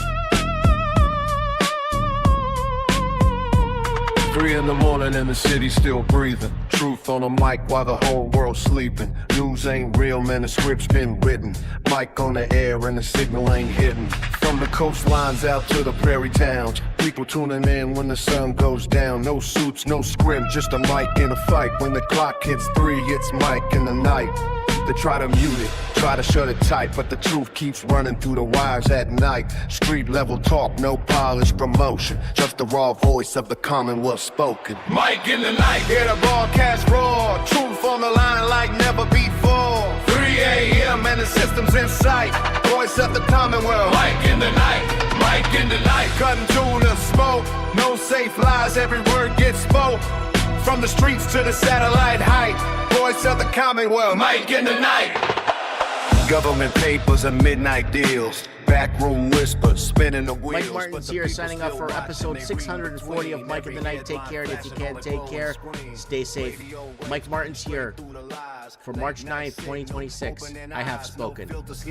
When the words ignite, it's the underground hour, Mike in the Night. Truth move fast when the silence breaks. One microphone and the whole world shakes. They can try to spin it, but the people know when that midnight broadcast starts to flow.